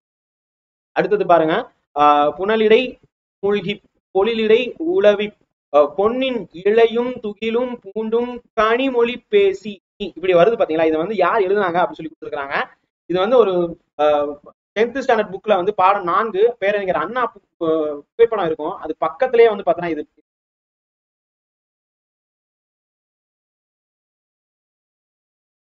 இந்த கொஸ்டின்ல வந்து பாத்தீங்கன்னா பாருங்க, இடை மூழ்கி பொழிலிடை உளவி அப்படின்னு சொல்லி கொடுத்துருக்காங்கல்ல, இதுதான் வந்து கொஸ்டினா கேட்கப்பட்டுள்ளது. கனிமொழி பேசி அப்படின்னு சொல்லிட்டு இருக்கு. இது யார் சொன்னாங்க அப்படின்னு கேட்டா அந்த பிக்சர்லயே நீங்க பாத்துட்டீங்க, பேரறிஞர் அண்ணா. ஓகேங்களா. ஸோ இதுதான் வந்து வர்றது. இதே புக்ல இதே பேஜ்ல இன்னொரு கொஸ்டின் கேட்டிருக்காங்க. இங்க பாத்தீங்கன்னா, ஒன்று நாம் உணர்கிறோம் தம்பி, எத்தனை இன்னல்களுக்கு இடையிலும் தள்ளப்பட்டிருப்பினும் இந்த பொங்கல் வச்சு சொல்லியிருப்பாரு. இந்த பொங்கல் புது நாளில் மட்டும் நமக்கு ஒரு மகிழ்வு, நாட்டுக்கு ஒரு பொலிவு வந்து சேர்ந்து விடத்தான் செய்கிறது. ஸோ இது வந்து யார் சொன்னது அப்படின்னு சொல்லிட்டு நம்ம இதுல கேட்டிருப்பாங்க. பார்ப்போம். இங்க பாருங்க, இதுல ஒரு தப்பு இருக்கு. இன்று அப்படின்னு சொல்லி கொடுத்துருக்காங்க. ஆக்சுவலா இன்று கிடையாது, ஒன்று அப்படின்னு வரணும். ஏன்னா புக்ல பாத்தீங்கன்னா ஒன்று தான் கொடுத்துருக்காங்க, இன்று அப்படின்னு வராது. சேம் புக்கு அடுத்தடுத்த கொஸ்டின் பாத்தீங்கன்னா வந்து, அதாவது இந்த டைப் ஆஃப் கொஸ்டின் பேப்பர்ல அடுத்தடுத்து வந்து கொடுத்துருக்காங்க. பேருங்கிற அண்ணா தான் வருது. அடுத்தது சென்ட்ரியூ மற்றும் லிமரைக்கு, இது ரெண்டுமே வந்து என்ன மாதிரியான தமிழ் கவிதை அப்படின்னு சொல்லி கேட்டா, புதிய வடிவங்களான தமிழ் கவிதை. கொடுத்தது யார் அப்படின்னு கேட்டா, ஈரோடு தமிழ் நண்பன். நூல்வெளியில வந்து பாத்தீங்கன்னா கொடுத்துருப்பாங்க. 9th ஸ்டாண்டர்ட் தமிழ் ஓவியம் அப்படிங்கிற இதை போய் பாருங்க. ஸோ இதுல பாத்தீங்கன்னா ஈரோடு தமிழ் நண்பன் எழுதிய தமிழ் ஓவியம்னு சொல்லியிருக்காங்களா. இதுல வந்து பாருங்க, ஹைக்கு, சென்ட்ரியூ, லிமரைக்கு என புது புது வடிவங்களில் கவிதை நூல்களை தந்துள்ளார். அப்ப இதுதான் வந்து கொஸ்டினா கேட்டிருக்காங்க. ஸ்கூல் புக்ல பாக்ஸ்ல, அதுவும் நூல்வெளியில இருக்கக்கூடியதுதான் இது. பாவலர் மணி என்னும் பட்டம் பெற்ற கவிஞர் யார்? கவிஞர் வாணிதாசன். இது வந்து 8th ஸ்டாண்டர்ட் ஓடை அப்படின்னு சொல்லிட்டு ஒரு லெசன் இருக்கும். அதுல பாருங்க தெளிவாக கொடுத்திருப்பாங்க. 8th ஸ்டாண்டர்ட் ஓடை. இந்த ஓடையில வந்து பாத்தீங்கன்னா உங்களுக்கு வாணிதாசன் தான் எழுதியிருப்பாங்க. இந்த நூல்வெளியில பாருங்க, கவிஞரேறு பாவலர் மணி முதலிய சிறப்பு பெயர் பெற்றவர். இவருக்கு பிரெஞ்சு அரசின் செவாலியர் விருதும் கிடைச்சிருக்கு. ஸோ அப்போ இது வந்து ரொம்ப முக்கியம். இப்ப தமிழகத்தின் வேர்ட்ஸ் பர்த் யார் அப்படின்னு சொல்லி கொஸ்டின் கேட்டிருக்காங்க. நிறைய தடவை கேட்டிருக்காங்க, நம்பர் ஆஃப் டைம்ஸ். கவிஞர் வாணிதாசன். அரங்கசாமி என்கிற எத்திராசுலு, இதுதான் இவருடைய இயற்பெயர். பாரதிதாசனுடைய மாணவர். இவர் வந்து தமிழ், தெலுங்கு, ஆங்கிலம், பிரெஞ்சு இதுல எல்லாம் வந்து வல்லவர். ஓகேங்களா. ஸோ அப்ப இதுதான் வந்து கொஸ்டினா கேட்டிருக்காங்க. அடுத்த கேள்வி பாருங்க, கும்பகர்ணனை எழுப்பும் காட்சி கண்முன் நிறுத்தும் சத்தம் என்னன்னு கேட்டா, உலக்கையால் மாறி மாறி மாறி மாறின்னு ஏற்கனவே ஒரு தடவை கொடுத்துருக்காங்க. நம்ம இதுல பாருங்க, அந்த அதாவது ஒரே மாதிரி மாறினா மலை, அதுவே மாறினா சேஞ்ச் ஆகுறது, மாறி மாறி வர்றது. ஸோ உலக்கையால் மாறி மாறி இடிக்கும் ஒத்த இசை அப்படின்னு சொல்லியிருக்காங்க. ஸோ அப்ப நீங்க மாறி மாறிங்கிற அந்த வார்த்தை உங்களுக்கு தெரியல, எந்த ரியா பெரிய ரியான்னு தெரியலன்னா, நீங்க இந்த கொஸ்டின் வரும்போது அந்த கேள்விக்கான ஆன்சர் தெரிஞ்சிருக்கும், கெஸ் பண்ண முடிஞ்சிருக்கும். 10th ஸ்டாண்டர்ட் தமிழ்ல வந்து கம்பராமாயணம் இருக்கும். அதுல பாத்தீங்கன்னா இதை பத்தி 10th ஸ்டாண்டர்ட்ல கம்பராமாயணம். ஸோ கம்பராமாயணத்துல பாத்தீங்கன்னா இங்க கொடுத்துருக்காங்க. ஸோ இங்க பாருங்க, உங்களுக்கு உலக்கையால் மாறி மாறி அமைந்த சந்தம் இடிக்கும் காட்சியை கண்முன் எழுப்புகிறது என்ன அப்படின்னு கேட்டா, கும்பகர்ணன் அப்படின்னு தான் இங்க கொடுத்துருக்காங்க. கும்பகர்ணன் அப்படின்னு சொல்லி கொடுக்கல. ஸோ கும்ப கருணன் கதை படலம், அதுலதான் இவங்க கொஸ்டின் கேட்டிருக்காங்க. அடுத்தது பாருங்க, இந்த ஒரு பாடல் கொடுத்து, இது வந்து அகநானூறு. இது வந்து பாத்தீங்கன்னா என்ன பாடலில் எந்த படிம வகையை சார்ந்தது? மோஸ்ட்லி இந்த மாதிரி படிம வகையெல்லாம் கேட்டதே கிடையாது. பட் ஃபர்ஸ்ட் டைம் கேட்டிருக்காங்க. இல்ல எனக்கு தான் இது ஃபர்ஸ்ட் டைமா இருக்கான்னு நீங்க சொல்லுங்க, ஏற்கனவே கேட்டிருக்காங்களான்னு சொல்லுங்க. 12th ஸ்டாண்டர்ட் வந்து பாத்தீங்கன்னா படிமம் அப்படின்னே வந்து இருக்கும். 12th ஸ்டாண்டர்ட் இதுல படிமம் பாத்தீங்களா, இதுலதான் கொடுத்துருப்பாங்க. இங்க பாத்தீங்கன்னா வந்து யானைதன் வாய் நிறை கொண்ட வலிதேம்பு தடக்கை குன்றுபுகு பாம்பின் தோன்றும். இது வந்து அகநானூறுல கொடுத்துருக்காங்க. இது வந்து மெய்ப்படிமம், அதாவது வடிவம் அப்படின்னு சொல்லலாம். ஸோ இங்க பாருங்க, மெய் அப்படின்னு சொல்றாங்க. உவமை உருவகம் போல படிமமும் எப்படி இருக்கு அப்படின்னு கேட்டா, வினை பயன் மெய் உரு ஆகிய அடிப்படையில் தோன்றும். ஸோ அப்ப இந்த 4 பத்தியும் கொஸ்டின் கேட்க வாய்ப்பு இருக்கு. அதுல ஒண்ணுதான் மெய்ப்படிவம் அப்படின்னு சொல்லி கொடுத்துருக்காங்க. இதுல நான் வந்து கெஸ் பண்ணது இந்த மாதிரி, நான் பிச்சமூர்த்தி எழுதிய மாந்தோப்பு வசந்தத்தின் பட்டாடை உடுத்தி இருக்கு. இது வந்து பாத்தீங்கன்னா ரொம்ப அழகான ஒரு வார்த்தை. ஸோ அதனால இது எழுதினது யார் அப்படின்னு சொல்லி கேட்பாங்கன்னு நினைச்சேன். அதே மாதிரி தேவதேவனுடைய இதுவும் ப்ரீவியஸ் இயர்ல கேட்டிருக்காங்க. வெயில் மலைக்கு சொரணையற்ற எருமை குத்திட்ட பாறையாக நதி நீரில் கிடக்கும். இது வந்து ப்ரீவியஸ் இயர்ல கேட்ட கொஸ்டின். ஸோ இதுவும் இந்த தடவை கேட்கறதுக்கு நான் வாய்ப்பு இருக்குன்னு நினைச்சேன், பட் கேட்கல. பட் அதுக்கு நடுவுல வந்து பாத்தீங்கன்னா இந்த கேட்டு வச்சிருக்காங்க. ஸோ மகிழ்ச்சி, எல்லாத்தையும் படிக்கணும். ரைட். ஸோ இப்போ இந்த கொஸ்டினுக்கான ஆன்சர் தெரிஞ்சிருக்கும். அடுத்தது பாருங்க, கலித்தொகையில் முல்லை திணைக்குரிய பாடல். இது வந்து ஸ்கூல் புக்ல நேரடியா இல்ல, ப்ரீவியஸ் இயர் கொஸ்டின் பேப்பர்ல பார்த்ததான் ஞாபகம். அந்த தமிழ்நாடு கரியர் சர்வீஸ்ல இந்த கலித்தொகை அப்படின்னு சொல்லிட்டு டாபிக் இருக்கும், முல்லை திணைக்குரிய கலித்தொகை. அதுல வந்து கொடுத்துருக்காங்க. ஸோ இதனுடைய ஆன்சர் வந்து பாத்தீங்கன்னா சோழன் நல்லுந்திருத்தன், இதுதான் வந்து வரும். ஸோ இதுல எல்லாருக்குமே தெரியும், நெய்தல் களி பாடுவதில் வல்லவர் யார் அப்படின்னு கேட்டா நல்லந்துவனார். 8th ஸ்டாண்டர்ட் புக்ல வந்து கொடுத்துருப்பாங்க. சேரமான் பெருங்கடுங்கோ, ஆக்சுவலா பெருங்கடுங்கோ அப்படின்னு தான் கொடுத்திருப்பாங்க. இவர் வந்து பாலை திணைக்குரியத பாடுறதுல வல்லவர். குறிஞ்சி வந்து கபிலர் தான் வந்து பாத்தீங்கன்னா வருவாரு. மருத திணை அப்படின்னு சொல்லும் போது இளநாகனார். ஸோ 7th ஸ்டாண்டர்ட் புக்ல தெளிவா கொடுத்திருப்பாங்க. இதுல கலித்தொகையில வந்து பாத்தீங்கன்னா முல்லை திணைக்குரிய பாடல்களை இயற்றியவர் யார் அப்படின்னு சொல்லி கேட்டா சோழன். நல்லூருத்திரன் தான் வரும். ஸோ ஆன்சர் ரைட்டு தான். ப்ரீவியஸ் இயர் கொஸ்டின் பேப்பர்ல இருக்கக்கூடியது. டைரக்டா நான் பார்க்கல. அடுத்தது சிதவல். இதுக்கான சொல்லின் பொருள் என்ன அப்படின்னு கேட்டா தலைப்பாகை. 11th ஸ்டாண்டர்ட் குறுந்தொகையில வந்து பாத்தீங்கன்னா கொடுத்திருப்பாங்க. தெம்மாங்கு, இதுவும் வந்து டிஎன்பிஎஸ்சி உடைய ஃபைனல் கீ வந்தாதான் தெரியும். கீழே கொடுக்குறாங்களா இல்ல ஃபைனல் கீழே கொடுக்குறாங்களோ. இதுக்கு வந்து தேன் கூட்டல் பாங்கு அப்படின்னு சொல்றவங்க இருக்கிறாங்க.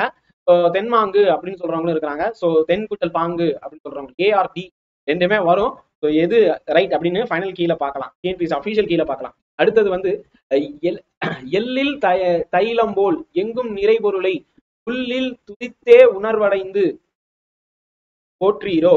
இது வந்து இது இயற்றியது யார் அப்படின்னு கேட்டிருக்காங்க. சேம் 11th ஸ்டாண்டர்ட் சிறப்பு தமிழ்ல வந்து பாத்தீங்கன்னா சித்தர் பாடல்கள் இருக்கும். அதுல இடைக்காட்டு சித்தர்ல வந்து வருவாரு.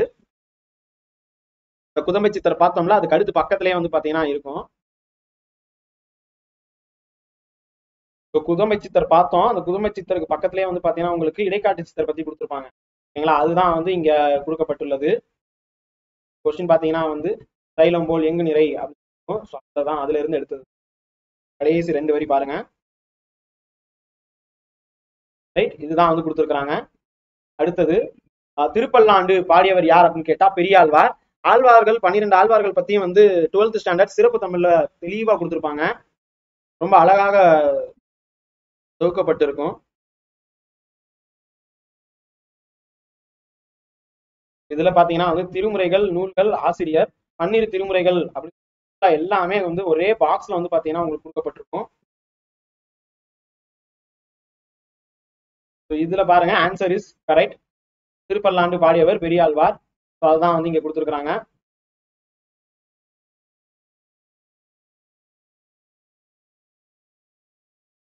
பல்லாண்டு, திருவிசைப்பா, இது ரெண்டுமே வந்து பாத்தீங்கன்னா நூல்கள். 9ஆம் திருமுறை. ஆசிரியர் வந்து பாத்தீங்கன்னா திருமாளிகை தேவர் திட்ட 9 அப்படின்னு சொல்லி கொடுத்துருக்காங்க. அப்ப இங்க வந்து பாத்தீங்கன்னா திருப்பல்லாண்டுன்னு கொடுக்குறாங்க. திருவிசைப்பா மற்றும் திருப்பல்லாண்டு இது ரெண்டுமே வந்து பாத்தீங்கன்னா திருமாளிகை தேவர் உள்ளிட்ட 9 பேர். சோ இது வந்து பாத்தீங்கன்னா திருஞான சம்பந்தர், திருநாவுக்கரசர் இந்த மாதிரி இருக்கக்கூடிய சைவர்கள் 12 திருமுறைகள். ஓகேங்களா? சோ முதல் திருமுறையில இருந்து 12 வரைக்கும் கொடுத்துருக்காங்க. இதுல 8ஆம் திருமுறை நிறைய தடவை கேட்டிருக்காங்க. மாணிக்க வாசகருடைய எழுத்தை வந்து பாத்தீங்கன்னா கூட்டி பாருங்க, 8 எழுத்து வரும். 1 4 5 7 8. அப்ப 8ஆம் திருமுறை எழுதுனது யார் அப்படின்னு கேட்டா மாணிக்க வாசகர். திருவாசகமும் திருக்கோவையாரும் சொல்லுவாங்க. இதெல்லாம் சைவம் சம்பந்தப்பட்டது. உங்களுக்கு கொஸ்டின் என்ன கேட்டிருக்காங்க? உங்களுக்கு கேட்ட கொஸ்டின் வந்து திருப்பல்லாண்டு பாடியவர் அப்படின்னு முடிச்சிட்டாங்க. இங்க ஆப்ஷன் பாத்தீங்கன்னா வந்து ஆப்ஷனை வச்சுதான் நீங்க அடிக்கணும். குலசேகர ஆழ்வார், பெரிய ஆழ்வார், ஆண்டாளும் ஆழ்வார் கீழே தான் வருவாங்க. திருப்பான ஆழ்வார். இப்ப எங்க கொஸ்டின் கேட்டிருக்கிறது எல்லாமே ஆழ்வார் பத்தி கேட்டிருக்காங்க. அப்ப ஆழ்வார் பத்தின்னு சொல்லும் போது சைவத்துக்கு அடுத்து தான் வைணவம் வரும். இதுல வந்து 12 ஆழ்வார்னு கொடுத்திருப்பாங்க. இதுல பாத்தீங்கன்னா வந்து பெரிய ஆழ்வார் சொல்லும் போது இவரு தான் திருப்பல்லாண்டு எழுதியிருப்பாங்க. உங்களுக்கு கன்ஃபியூஸ் பண்ண வைக்கணும் அப்படிங்கிறதுக்காகவே வந்து பாத்தீங்கன்னா இருக்கும். இதுல ஒன்னே ஒண்ணு என்ன அப்படின்னு கேட்டா கொஸ்டின்லயும் வந்து பாத்தீங்கன்னா உங்களுக்கு தெளிவாக திருப்பல்லாண்டு அப்படின்னு சொல்லி கொடுத்துட்டு திருமாளிகை தேவர் அப்படின்னு சொல்லிட்டு கொடுத்துருக்கலாம். இந்த இடத்துல குலசேகர ஆழ்வாரோ இல்லைன்னா ஆண்டாளோ கொடுக்காம திருமாளிகை தேவர்னு கொடுத்திருந்தா நிச்சயமாக கன்ஃபியூஷன் ஏற்பட்டிருக்கும். ஒரு சர்ச்சையாகவே மாறி இருக்கும். ரெண்டுமே வருமே அப்படின்னு சொல்லிட்டு சர்ச்சையாகவே மாறி இருக்கும். ஆனா சர்ச்சை செய்யாம இது நீட்டா கொடுத்துட்டாங்க. ரைட், அடுத்தது வந்து பாத்தீங்கன்னா உங்களுக்கு ஏன்னா கன்ஃபியூஷன் ஏற்படுத்தணும்னா அந்த ஆப்ஷன் கொடுத்துருக்கலாம். ரைட், அடுத்தது பாருங்க. அப்பர், வாகீசர், தர்மசேனர் இதெல்லாம் யாரோட இது அப்படின்னு கேட்டா திருநாவுக்கரசர். அப்பர்னால நீங்க வந்து சொல்லிடலாம். 10th ஸ்டாண்டர்ட் தேவாரம் இருக்கும் ஓல்டு 10th புக்ல, அதுல நீங்க பாத்தீங்கன்னா கொடுத்துருப்பாங்க. இல்லைன்னா நீங்க 12th ஸ்டாண்டர்ட்லயே பாத்தீங்கன்னாலும் சில இடத்துல நீங்க நோட் பண்ணிருக்கலாம். ரைட், அடுத்தது தமிழ் 3000 அப்படின்னு எதை அழைப்பாங்க அப்படின்னு கேட்டா திருமூலர் இயற்றியதை தான் வந்து தமிழ் 3000 சொல்லுவாங்க. ஸோ 8th ஸ்டாண்டர்ட் புக்ல வந்து பாத்தீங்கன்னா ஒன்றே குலம் அப்படின்னு சொல்லிட்டு ஒரு தலைப்பு வந்து இருக்கும். அந்த ஒன்றே குலம் அதுல வந்து பாருங்க 63 நாயன்மார்களுள் ஒருவர் வந்து திருமூலர் வந்துருவாரு. 14 சித்தர்கள்லையும் ஒருவரா வந்து பாத்தீங்கன்னா இவர் இருப்பாரு. இவர் எழுதிய திருமந்திரத்தை வந்து 3000 பாடல்கள் இருக்கும். அதைத்தான் வந்து தமிழ் 3000 சொல்ற திருமந்திரம் தான். 12 திருமுறைகள்ல 10ஆம் திருமுறையாக வைக்கப்பட்டிருக்கு அப்படிங்கிறத எழுதிக்கோங்க. அதான் இங்க வந்து கொடுத்துருக்காங்க. திருமூலர் பற்றி கண்டிப்பாக ஒரு கேள்வியாவது தமிழ்ல வந்துருது. ஏன்னா நீங்க நல்லா கவனிச்சு பாருங்க. திருமூலர் இல்லைன்னா சித்தர் இது பேஸ் பண்ணி ஒரு கொஸ்டின் கண்டிப்பா இருக்கும். சித்தர்ல திருமூலர் ரொம்ப ரொம்ப ஸ்பெஷல். அடுத்தது பாத்தீங்கன்னா வந்து அழகிய குளிர்ந்த கடம்ப வனத்தை விட்டு இறைவன் நீங்கினான் எவ்வகை வாக்கியம் அப்படின்னு கேட்டா செய்வினை வாக்கியம். 10th ஸ்டாண்டர்ட் பேஜ் நம்பர் 123 வந்து கொடுத்திருப்பாங்க பாருங்க. எவ்வகை வாக்கியம் அப்படின்னு சொல்லி கொடுத்து நான் திடலில் ஓடினேன். அப்ப அவன் தான் ஓடி இருக்கான். ஸோ அப்ப தன்வினை தமிழ்ல வந்து பாத்தீங்கன்னா 9th ஸ்டாண்டர்ட் இயல் 1ல ஒளித்திறன் இருக்கும், அதுல வந்து கொடுத்திருப்பாங்க. பின்வரும் தொடர் எவ்வகை தொடர் அப்படின்னு சொல்லி கொடுத்தாங்க. இதுல வந்து பாத்தீங்கன்னா புக்ல அப்படியே வந்து இருக்கும்பா, டேபிள் மாதிரி இருக்கும். ஒரு நம்ம ஜஸ்ட் தெரிஞ்சுக்கிட்டா கூட போதும். ஓகேங்களா? ஸோ 9th ஸ்டாண்டர்ட்ல தொடர் இலக்கணம்னு கொடுப்பாங்க. அதுல ஒரு டேபிள் வந்து இருக்கும். டேபிள்ல பாத்தீங்கன்னா குமரன் மலையில் நனையாமல் இல்லை அப்படின்னு இருக்காங்கல்ல. அப்ப என்ன சொல்ல வர்றான், குமரன் வந்து பாத்தீங்கன்னா மலையில நனைஞ்சிட்டான். இது வந்து நேரடியா சொல்றது. அப்ப எதிர்மறைனா என்ன அர்த்தம் அப்படின்னு கேட்டா, குமரன் மலையில் நனையவில்லை அப்படின்னு சொன்னா அது வந்து எதிர்மறை. நனைந்தான் அப்படின்னு சொன்னா அது நேர்மறை. அப்ப நனையவில்லைன்னு சொல்றது எதிர்மறை. இங்க வந்து பொருள் மாறாமல் அப்படின்னு சொன்னா நினையாமல் இல்லை அப்படின்னு சொல்றாங்க. சோ அதனால இது பொருள் மாறாமல் அப்படிங்கிறது கீழே வரும். இங்க பாருங்க, இது வந்து 10th ஸ்டாண்டர்ட் ஓல்டு புக்கு. இதுல வந்து பாத்தீங்கன்னா தெளிவாவே கொடுத்திருக்காங்க. குமரன் மலையில் நனையாமல் இல்லைன்னு நம்ம எக்ஸாம்ல கொடுத்திருக்காங்க. அதே மாதிரிதான் வந்து இங்க என்ன கொடுத்திருக்காங்கன்னு சொல்லி பாருங்க. கலைச்செல்வி கட்டுரை எழுதாமல் இராள். கலைச்செல்வி கட்டுரை எழுதவில்லை எழுதிலல் அப்படின்னு சொன்னா இது வந்து எதிர்மறை. அப்படியே பொருள் மாறாமல் எதிர்மறை அப்படின்னு சொன்னா எழுதாமல் இராள். அதுதான் வந்து பாத்தீங்கன்னா நம்ம கொடுத்திருக்காங்க. இது வந்து பழைய புக்ல வந்து நீங்க பார்க்கலாம். இல்ல எனக்கு புது புக் தான் வேணும் அப்படின்னு சொன்னாலும் 9th ஸ்டாண்டர்ட் நியூ புக்ல வந்து பாத்தீங்கன்னா தொடர் இலக்கணம்னு இருக்கும். இதுல பாத்தீங்கன்னா உங்களுக்கு கொடுக்குறாங்க குமரன் மழையில் நனைந்தான். இது வந்து உடன்பாட்டு வினை தொடர். ஓகேங்களா? குமரன் மழையில் நனையவில்லை இது வந்து எதிர்மறை வினைத்தொடர். அதான் கொடுத்துருக்காங்க. இதை கொஞ்சம் லைட்டா சேஞ்ச் பண்ணிருக்கிறாங்க. இதை லேசா அப்படியே சேஞ்ச் பண்ணி தான் வந்து குமரன் மலையில் நனையாமல் இல்லை அப்படின்னு சொல்லி கொடுத்துருக்காங்க. இது என்னன்னு கேட்டிருக்காங்க. இதுதான் ஆன்சர். ஸோ ரெண்டையுமே கான்செப்ட் பார்த்து இந்த இதுல இருந்து எடுத்து வச்சிருப்பா. அவ்வளவுதான். அடுத்தது பாருங்க, பின்வரும் அகர வரிசைப்படி எழுதப்பட்ட நவமணிகளை தெரிவு செய்க. ஸோ இது வந்து நான் ஏற்கனவே இந்த அகர வரிசையில சொல்லியிருக்கேன். ஃபர்ஸ்ட் வந்து பாத்தீங்கன்னா அ இ எழுத்து போகணும். அதுக்கு அடுத்து வந்து பாத்தீங்கன்னா மெய்யெழுத்து. ஓகேயா? ஸோ இக்கு இங்கு அது நேரடியா சொல்ல வராது அப்படிங்கிறதுனால உயிர்மை எழுத்து. ஓகேங்களா? ஸோ உயிர்மை எழுத்துல ஃபர்ஸ்ட் க தான் வரணும். ஓகேங்களா? ஸோ அதன் பிறகுதான் இது கசட தபர என்ன மன்னன எரல வரல அப்படின்னு சொல்லிட்டு போட்டு பார்த்து நீங்க வந்து ஈஸியா அடிக்கலாம். ஸோ இதுவும் ஸ்கூல் இருக்கு. 6th ஸ்டாண்டர்ட் டேர்ம் 3ல பாத்தீங்கன்னா கொடுத்துருப்பாங்க. நான் கைட்ல இருந்து எடுத்து வச்சிருக்கேன். அப்படியே வந்து இருக்கு பாருங்க. அடுத்தது வினையச்சம் கண்டை அறிக. 10th standard page number 1 to 3 நீங்க எடுத்தீங்கன்னா தெளிவாவே கொடுத்துருப்பாங்க. வினையச்சம் ஓடி அப்படின்னு சொல்லிட்டு இருக்கும்.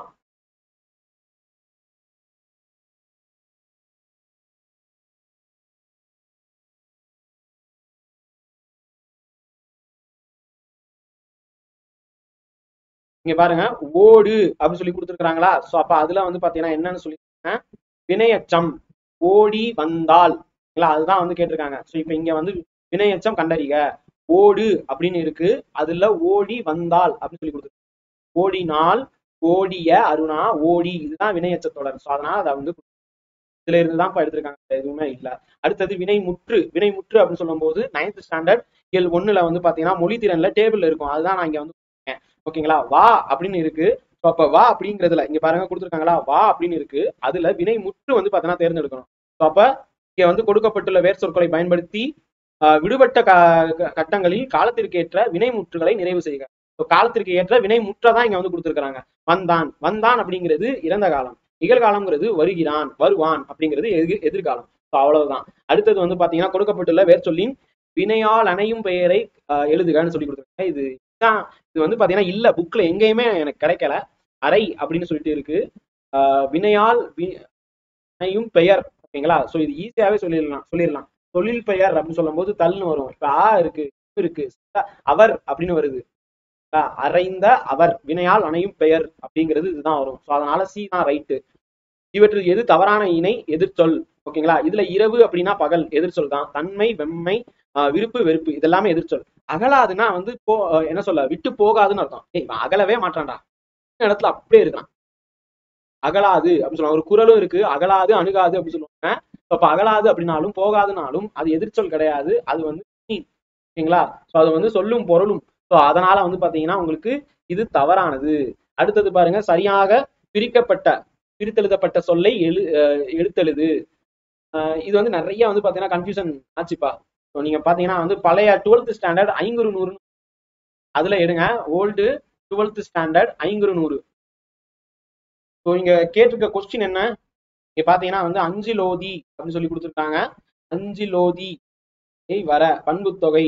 ஸோ இப்ப அடுத்தது பாத்தீங்கன்னா வந்து உங்களுக்கு வரும்னு நினைக்கிறேன். இங்க பாருங்க, அறிஞர் அவங்களே அப்படியே புக்ல கொடுத்துருக்காங்க. அஞ்சிலோதி அம் தல் த குட்டல் ஓதி என்ன அர்த்தம்னா அழகிய தாய வாகிய கூந்தல். அதாவது அந்த அந்த தலைவி வந்து அவ்வளவு கூந்தல் வந்து அப்படி இருக்கு, சிலவாகிய கூந்தல். அதுதான் வந்து அன்சிலோதின்னு சொல்லி கொடுத்துருக்காங்க. ஸோ அப்ப இதுக்கான ஆன்சர் வந்து என்ன வரும், அம் கூட்டல் சில கூட்டல் ஓதி, சில கூட்டல் ஓதி, சில கூட்டல் ஓதி. அப்ப இதுதான் ஆன்சர். அடுத்தது இங்க பாருங்க, பின்வரும் சொல்லின் சரியான பிரித்தெழுதும் முறையை எடுத்தெழுது. இது வந்து உன் பொதிய விழா. இதுவும் வந்து பாத்தீங்கன்னா இங்க பாருங்க 12th ஐங்குறுநூறா 11th ஸ்டாண்டர்ட்ல அகநானூறு. 11th ஸ்டாண்டர்ட் அகநானூறு எடுத்தாச்சு. அகநானூறுல வந்து பாத்தீங்கன்னா கொடுத்துருக்காங்க பாருங்க. ஸோ அதான கொடுத்துருக்காங்க, உன் புதிய விழா அப்படின்னு கொடுத்துருக்காங்க. ஸோ அப்ப இங்க வந்து பாருங்க புதிய விழா. ஸோ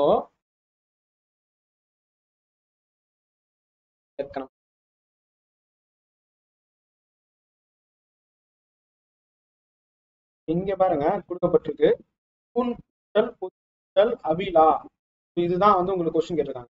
புத்தல் புத்தல் அவிழா அப்படிங்கிறது இப்ப புணர்ச்சியிலேயே பாத்தீங்கன்னா கூட பூன் அப்படின்னு வந்துடும், பொதி பொதிய அப்படின்னு வராது. பொதியன்னு வராம இந்த வந்து இங்க வரும்போது அது ஆவா தான் மாறும் அப்படின்னு சொல்லி. இது வந்து 11th அகநானூறுல தெளிவாக கொடுக்கப்பட்டிருக்கு. பூன் குட்டல் பொதி குட்டல் அவிழா. இங்க வந்து இதுல இருந்துதான் வந்து இந்த கொஸ்டின் கேட்டிருக்காங்க. அடுத்தது பாருங்க, வழக்குரைஞராக பணியாற்றிய தமிழ் கவிஞர். வந்து நியூ 9th ஸ்டாண்டர்ட்ல ஒளியின் அழைப்பு அப்படின்னு சொல்லிட்டு இருக்கும். அதுல நான் பிச்சை நூல் நீங்க பாருங்க. அடுத்தது இந்த கொஸ்டின் பாருங்க, காந்திய கவிஞர்னா எல்லாருக்குமே தெரியும், நாமக்கல் கவிஞர். ஓமை கவிஞர் சுரதா. ஓமைக்கு சுரதா அப்படின்னு சொல்லுவாங்க. மக்கள் கவிஞர் அப்படின்னு சொல்லும் போது பட்டுக்கோட்டை பாட்டில் சொன்னானே அப்படின்னு சொல்லிட்டு வந்திருக்கும். கவிஞர் ஏறு, பாவலர் ஏறு, பெருஞ்சித்திரனார் அப்படின்னு சொல்லுவோம். இங்க கவிஞர் ஏறு அப்படின்னு சொல்லும் போது வாணிதாசன் நம்ம ஏற்கனவே பார்த்தோம் சரிங்களா. பாவலர் மணி மற்றும் கவிஞர் ஏறு அப்படின்னு சொல்லிட்டு நம்ம வந்து பார்த்திருப்போம். இதே நீங்க வந்து தெரிஞ்சுக்கலாம் ரைட்டா.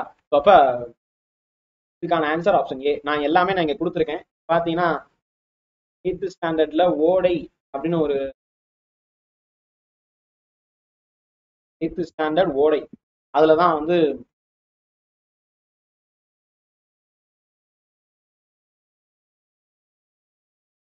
அந்த ஓடை இருக்கு பாத்தீங்களா. இதுல கொடுத்து கவிஞர் ஏறு, பாவலர் மணி, இந்த ரெண்டுமே யார சொல்றாங்க, வாணிதாசனை சொல்றாங்க. இதெல்லாம் நம்ம ஏற்கனவே பார்த்துட்டோம். அடுத்தது பாருங்க, பிசிராந்தையர் என்னும் நாடக நூலுக்கு சாகித்ய அகாடமி விருது வாங்கினது யாரு, பாவேந்தர் பாரதிதாசன். இது ப்ரீவியஸ் இயர் கொஸ்டின், நிறைய தடவை கேட்டிருக்காங்க. ஓல்டு புக்லயும் இருக்கு, புது புக்லயும் இருக்கு. 7th ஸ்டாண்டர்ட்ல போய் பாருங்க, கொடுத்துருப்பாங்க. இல்ல 11th ஸ்டாண்டர்ட்லயும் நீங்க பாருங்க. அடுத்தது வந்து உணவு உடை அடிப்படை தேவை. அந்த தேவையை பூர்த்தி செய்யானதும் முதலிடம் புத்தக சாலைக்கு தரப்பட வேண்டும். சொன்னது யார் அப்படின்னு கேட்டா பேரறிஞர் அண்ணா. சோ இது வந்து 9th ஸ்டாண்டர்ட்ல வந்து பாத்தீங்கன்னா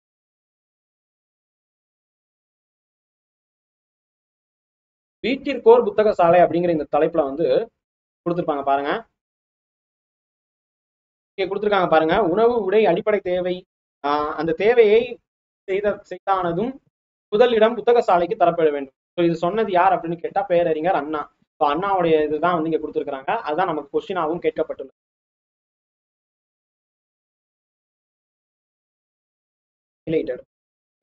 கீழ்கண்டவற்றுள் திருவிக்கா எழுதாத நூல் எது அப்படின்னு சொல்லிட்டு பார்க்கணும். நாயன்மார் வரலாறு, தமிழ் சோலை, சைவத்திரவு, இது எல்லாமே திருவிக்காவுடையதுதான். வள்ளலாருடையதுதான் மனுமுறை கண்ட வாசகம் அப்படி இருக்கும். நீங்க வந்து பார்க்கலாம் 10th ஸ்டாண்டர்ட் பழைய புக்ல வள்ளலார் பத்தி கொடுத்துருப்பாங்க. அதே நேரத்துல வள்ளலார் பத்தி நார்மலா தெரிஞ்சீங்கனாலே மனுமுறை கண்ட வாசகம் அப்படிங்கிறது இருக்கும். விளக்குகள் பல கண்ட ஒளி, இது வந்து பாத்தீங்கன்னா நூலை இயற்றியது யார் அப்படின்னு கேட்டா லில்லியன் பார்சன். இது ஸ்டாண்டர்ட்ல டேர்ம் 1லயே வந்து பாத்தீங்கன்னா ஒளி பிறந்ததுன்னு கொடுத்துருக்காங்க. ஐயாவுக்கு ரொம்ப பிடித்ததும் இதுதான். ஸோ அதனால கொஸ்டினா கேட்டிருக்காங்க. ரொம்ப மோஸ்ட் இம்பார்ட்டன்ட் கொஸ்டின்ல இதுவும் ஒன்று, ரிப்பீட்டட் கொஸ்டின்லயும் ஒன்று. உலகளாவிய தமிழர்கள் சிறப்பும் பெருமையும் புலற்பெயர்ந்த தமிழர்கள் பற்றிய முதல் புதினம் எது அப்படின்னு கேட்டா புயலிலே ஒரு தோணி. இது வந்து அந்த தலைப்போட பேரு அதான். இங்க பாத்தீங்கன்னா புயலிலே ஒரு தோணி, பா சிங்காரம் எழுதியது. அதுல வந்து பாத்தீங்கன்னா அந்த நூல்வெளியில பாருங்க, நூல்வெளியில வந்து பாத்தீங்கன்னா புலம்பெயர்ந்த தமிழர்கள் பற்றிய முதல் புதினம் தான் கொடுத்துருக்காங்க. தமிழர்கள் பற்றிய முதல் புதினம். சோ இது என்ன அப்படின்னு கேட்டா புயலிலே ஒரு தோணி. இதனுடைய நூல் ஆசிரியர் யாரு? பா சிங்காரம். அதுதான் இங்க வந்து தமிழ் நாடக கலையின் பெர்னாட் ஷா அப்படின்னு பேரறிஞர் அண்ணாவை சொன்னது யார் அப்படின்னு கேட்டா கல்கி. இது வந்து பாத்தீங்கன்னா 9th ஸ்டாண்டர்ட் பழைய புக்கு, 9th ஸ்டாண்டர்ட் பழைய புக்கு இதுல கொடுத்துருப்பாங்க. லாஸ்ட் பேராவில இருக்கும். இங்க பாத்தீங்கன்னா கொடுத்துருக்காங்களா, அவர்களால் இருக்கும் பாருங்க. கல்கி அவர்களால் தமிழ் நாடக கலைக்கு ஒரு பெர்னாட் ஷா அப்படின்னு யார சொல்றாங்க? இது வந்து பேரறிஞர் அண்ணாவை சொல்றாங்க. ஏன்னா அப்ப வந்து ஒரு நாடகம் போட்டிருப்பாரு, அதை வச்சுதான் அன்று நாடகம் போட்டதற்காக அடி வாங்கிய அறிஞர் அண்ணா தான் பிற்காலத்தில் ஆசிரியர் கல்கி அவர்களால் தமிழ் நாடக கலைக்கு ஒரு பெர்னாட் ஷா என பாராட்டப்பட்டார். அயர்லாந்து நாட்டை சார்ந்த ஜார்ஜ் பெர்னாட் ஷா புகழ்பெற்ற எழுத்தாளரும் சிறந்த நாடக ஆசிரியரும் ஆவார். அப்ப பெர்னாட் ஷா அப்படிங்கிற ஒருத்தர் வந்து எந்த நாட்டை சார்ந்தவர் அப்படின்னு கேட்டா அயர்லாந்தை சேர்ந்தவர். ஓகேங்களா? சோ இதுவும் நீங்க தெரிஞ்சுக்கணும். நீங்க புது புக்லயும் பாத்தீங்கன்னா வந்து தென்னிந்தியாவின் பெர்னாட் ஷா அப்படின்னு சொல்லிட்டு இருப்பாங்க, அண்ணா பத்தி வரும். ஆனா இந்த பாராட்டப்பட்டது யாரால் பாராட்டப்பெற்றார் அப்படின்னு சொல்லி கேட்டா கல்கி. இது பழைய புக்ல தான் வந்து இருக்கு. அடுத்தது பாருங்க, யாழின் வகைகள். இது வந்து பாத்தீங்கன்னா நம்ம 8th ஸ்டாண்டர்ட் புக்ல வந்து பாத்தீங்கன்னா பேரியாழ், செங்கோட்டியாழ், மகரையாழ், சடகோப்பையாழ் அப்படின்னு சொல்லிட்டு இருப்பாங்க. 12th ஸ்டாண்டர்ட் சிலப்பதிகாரம் பாக்ஸ்ல பாத்தீங்கன்னாலும் வந்து இருக்கும்.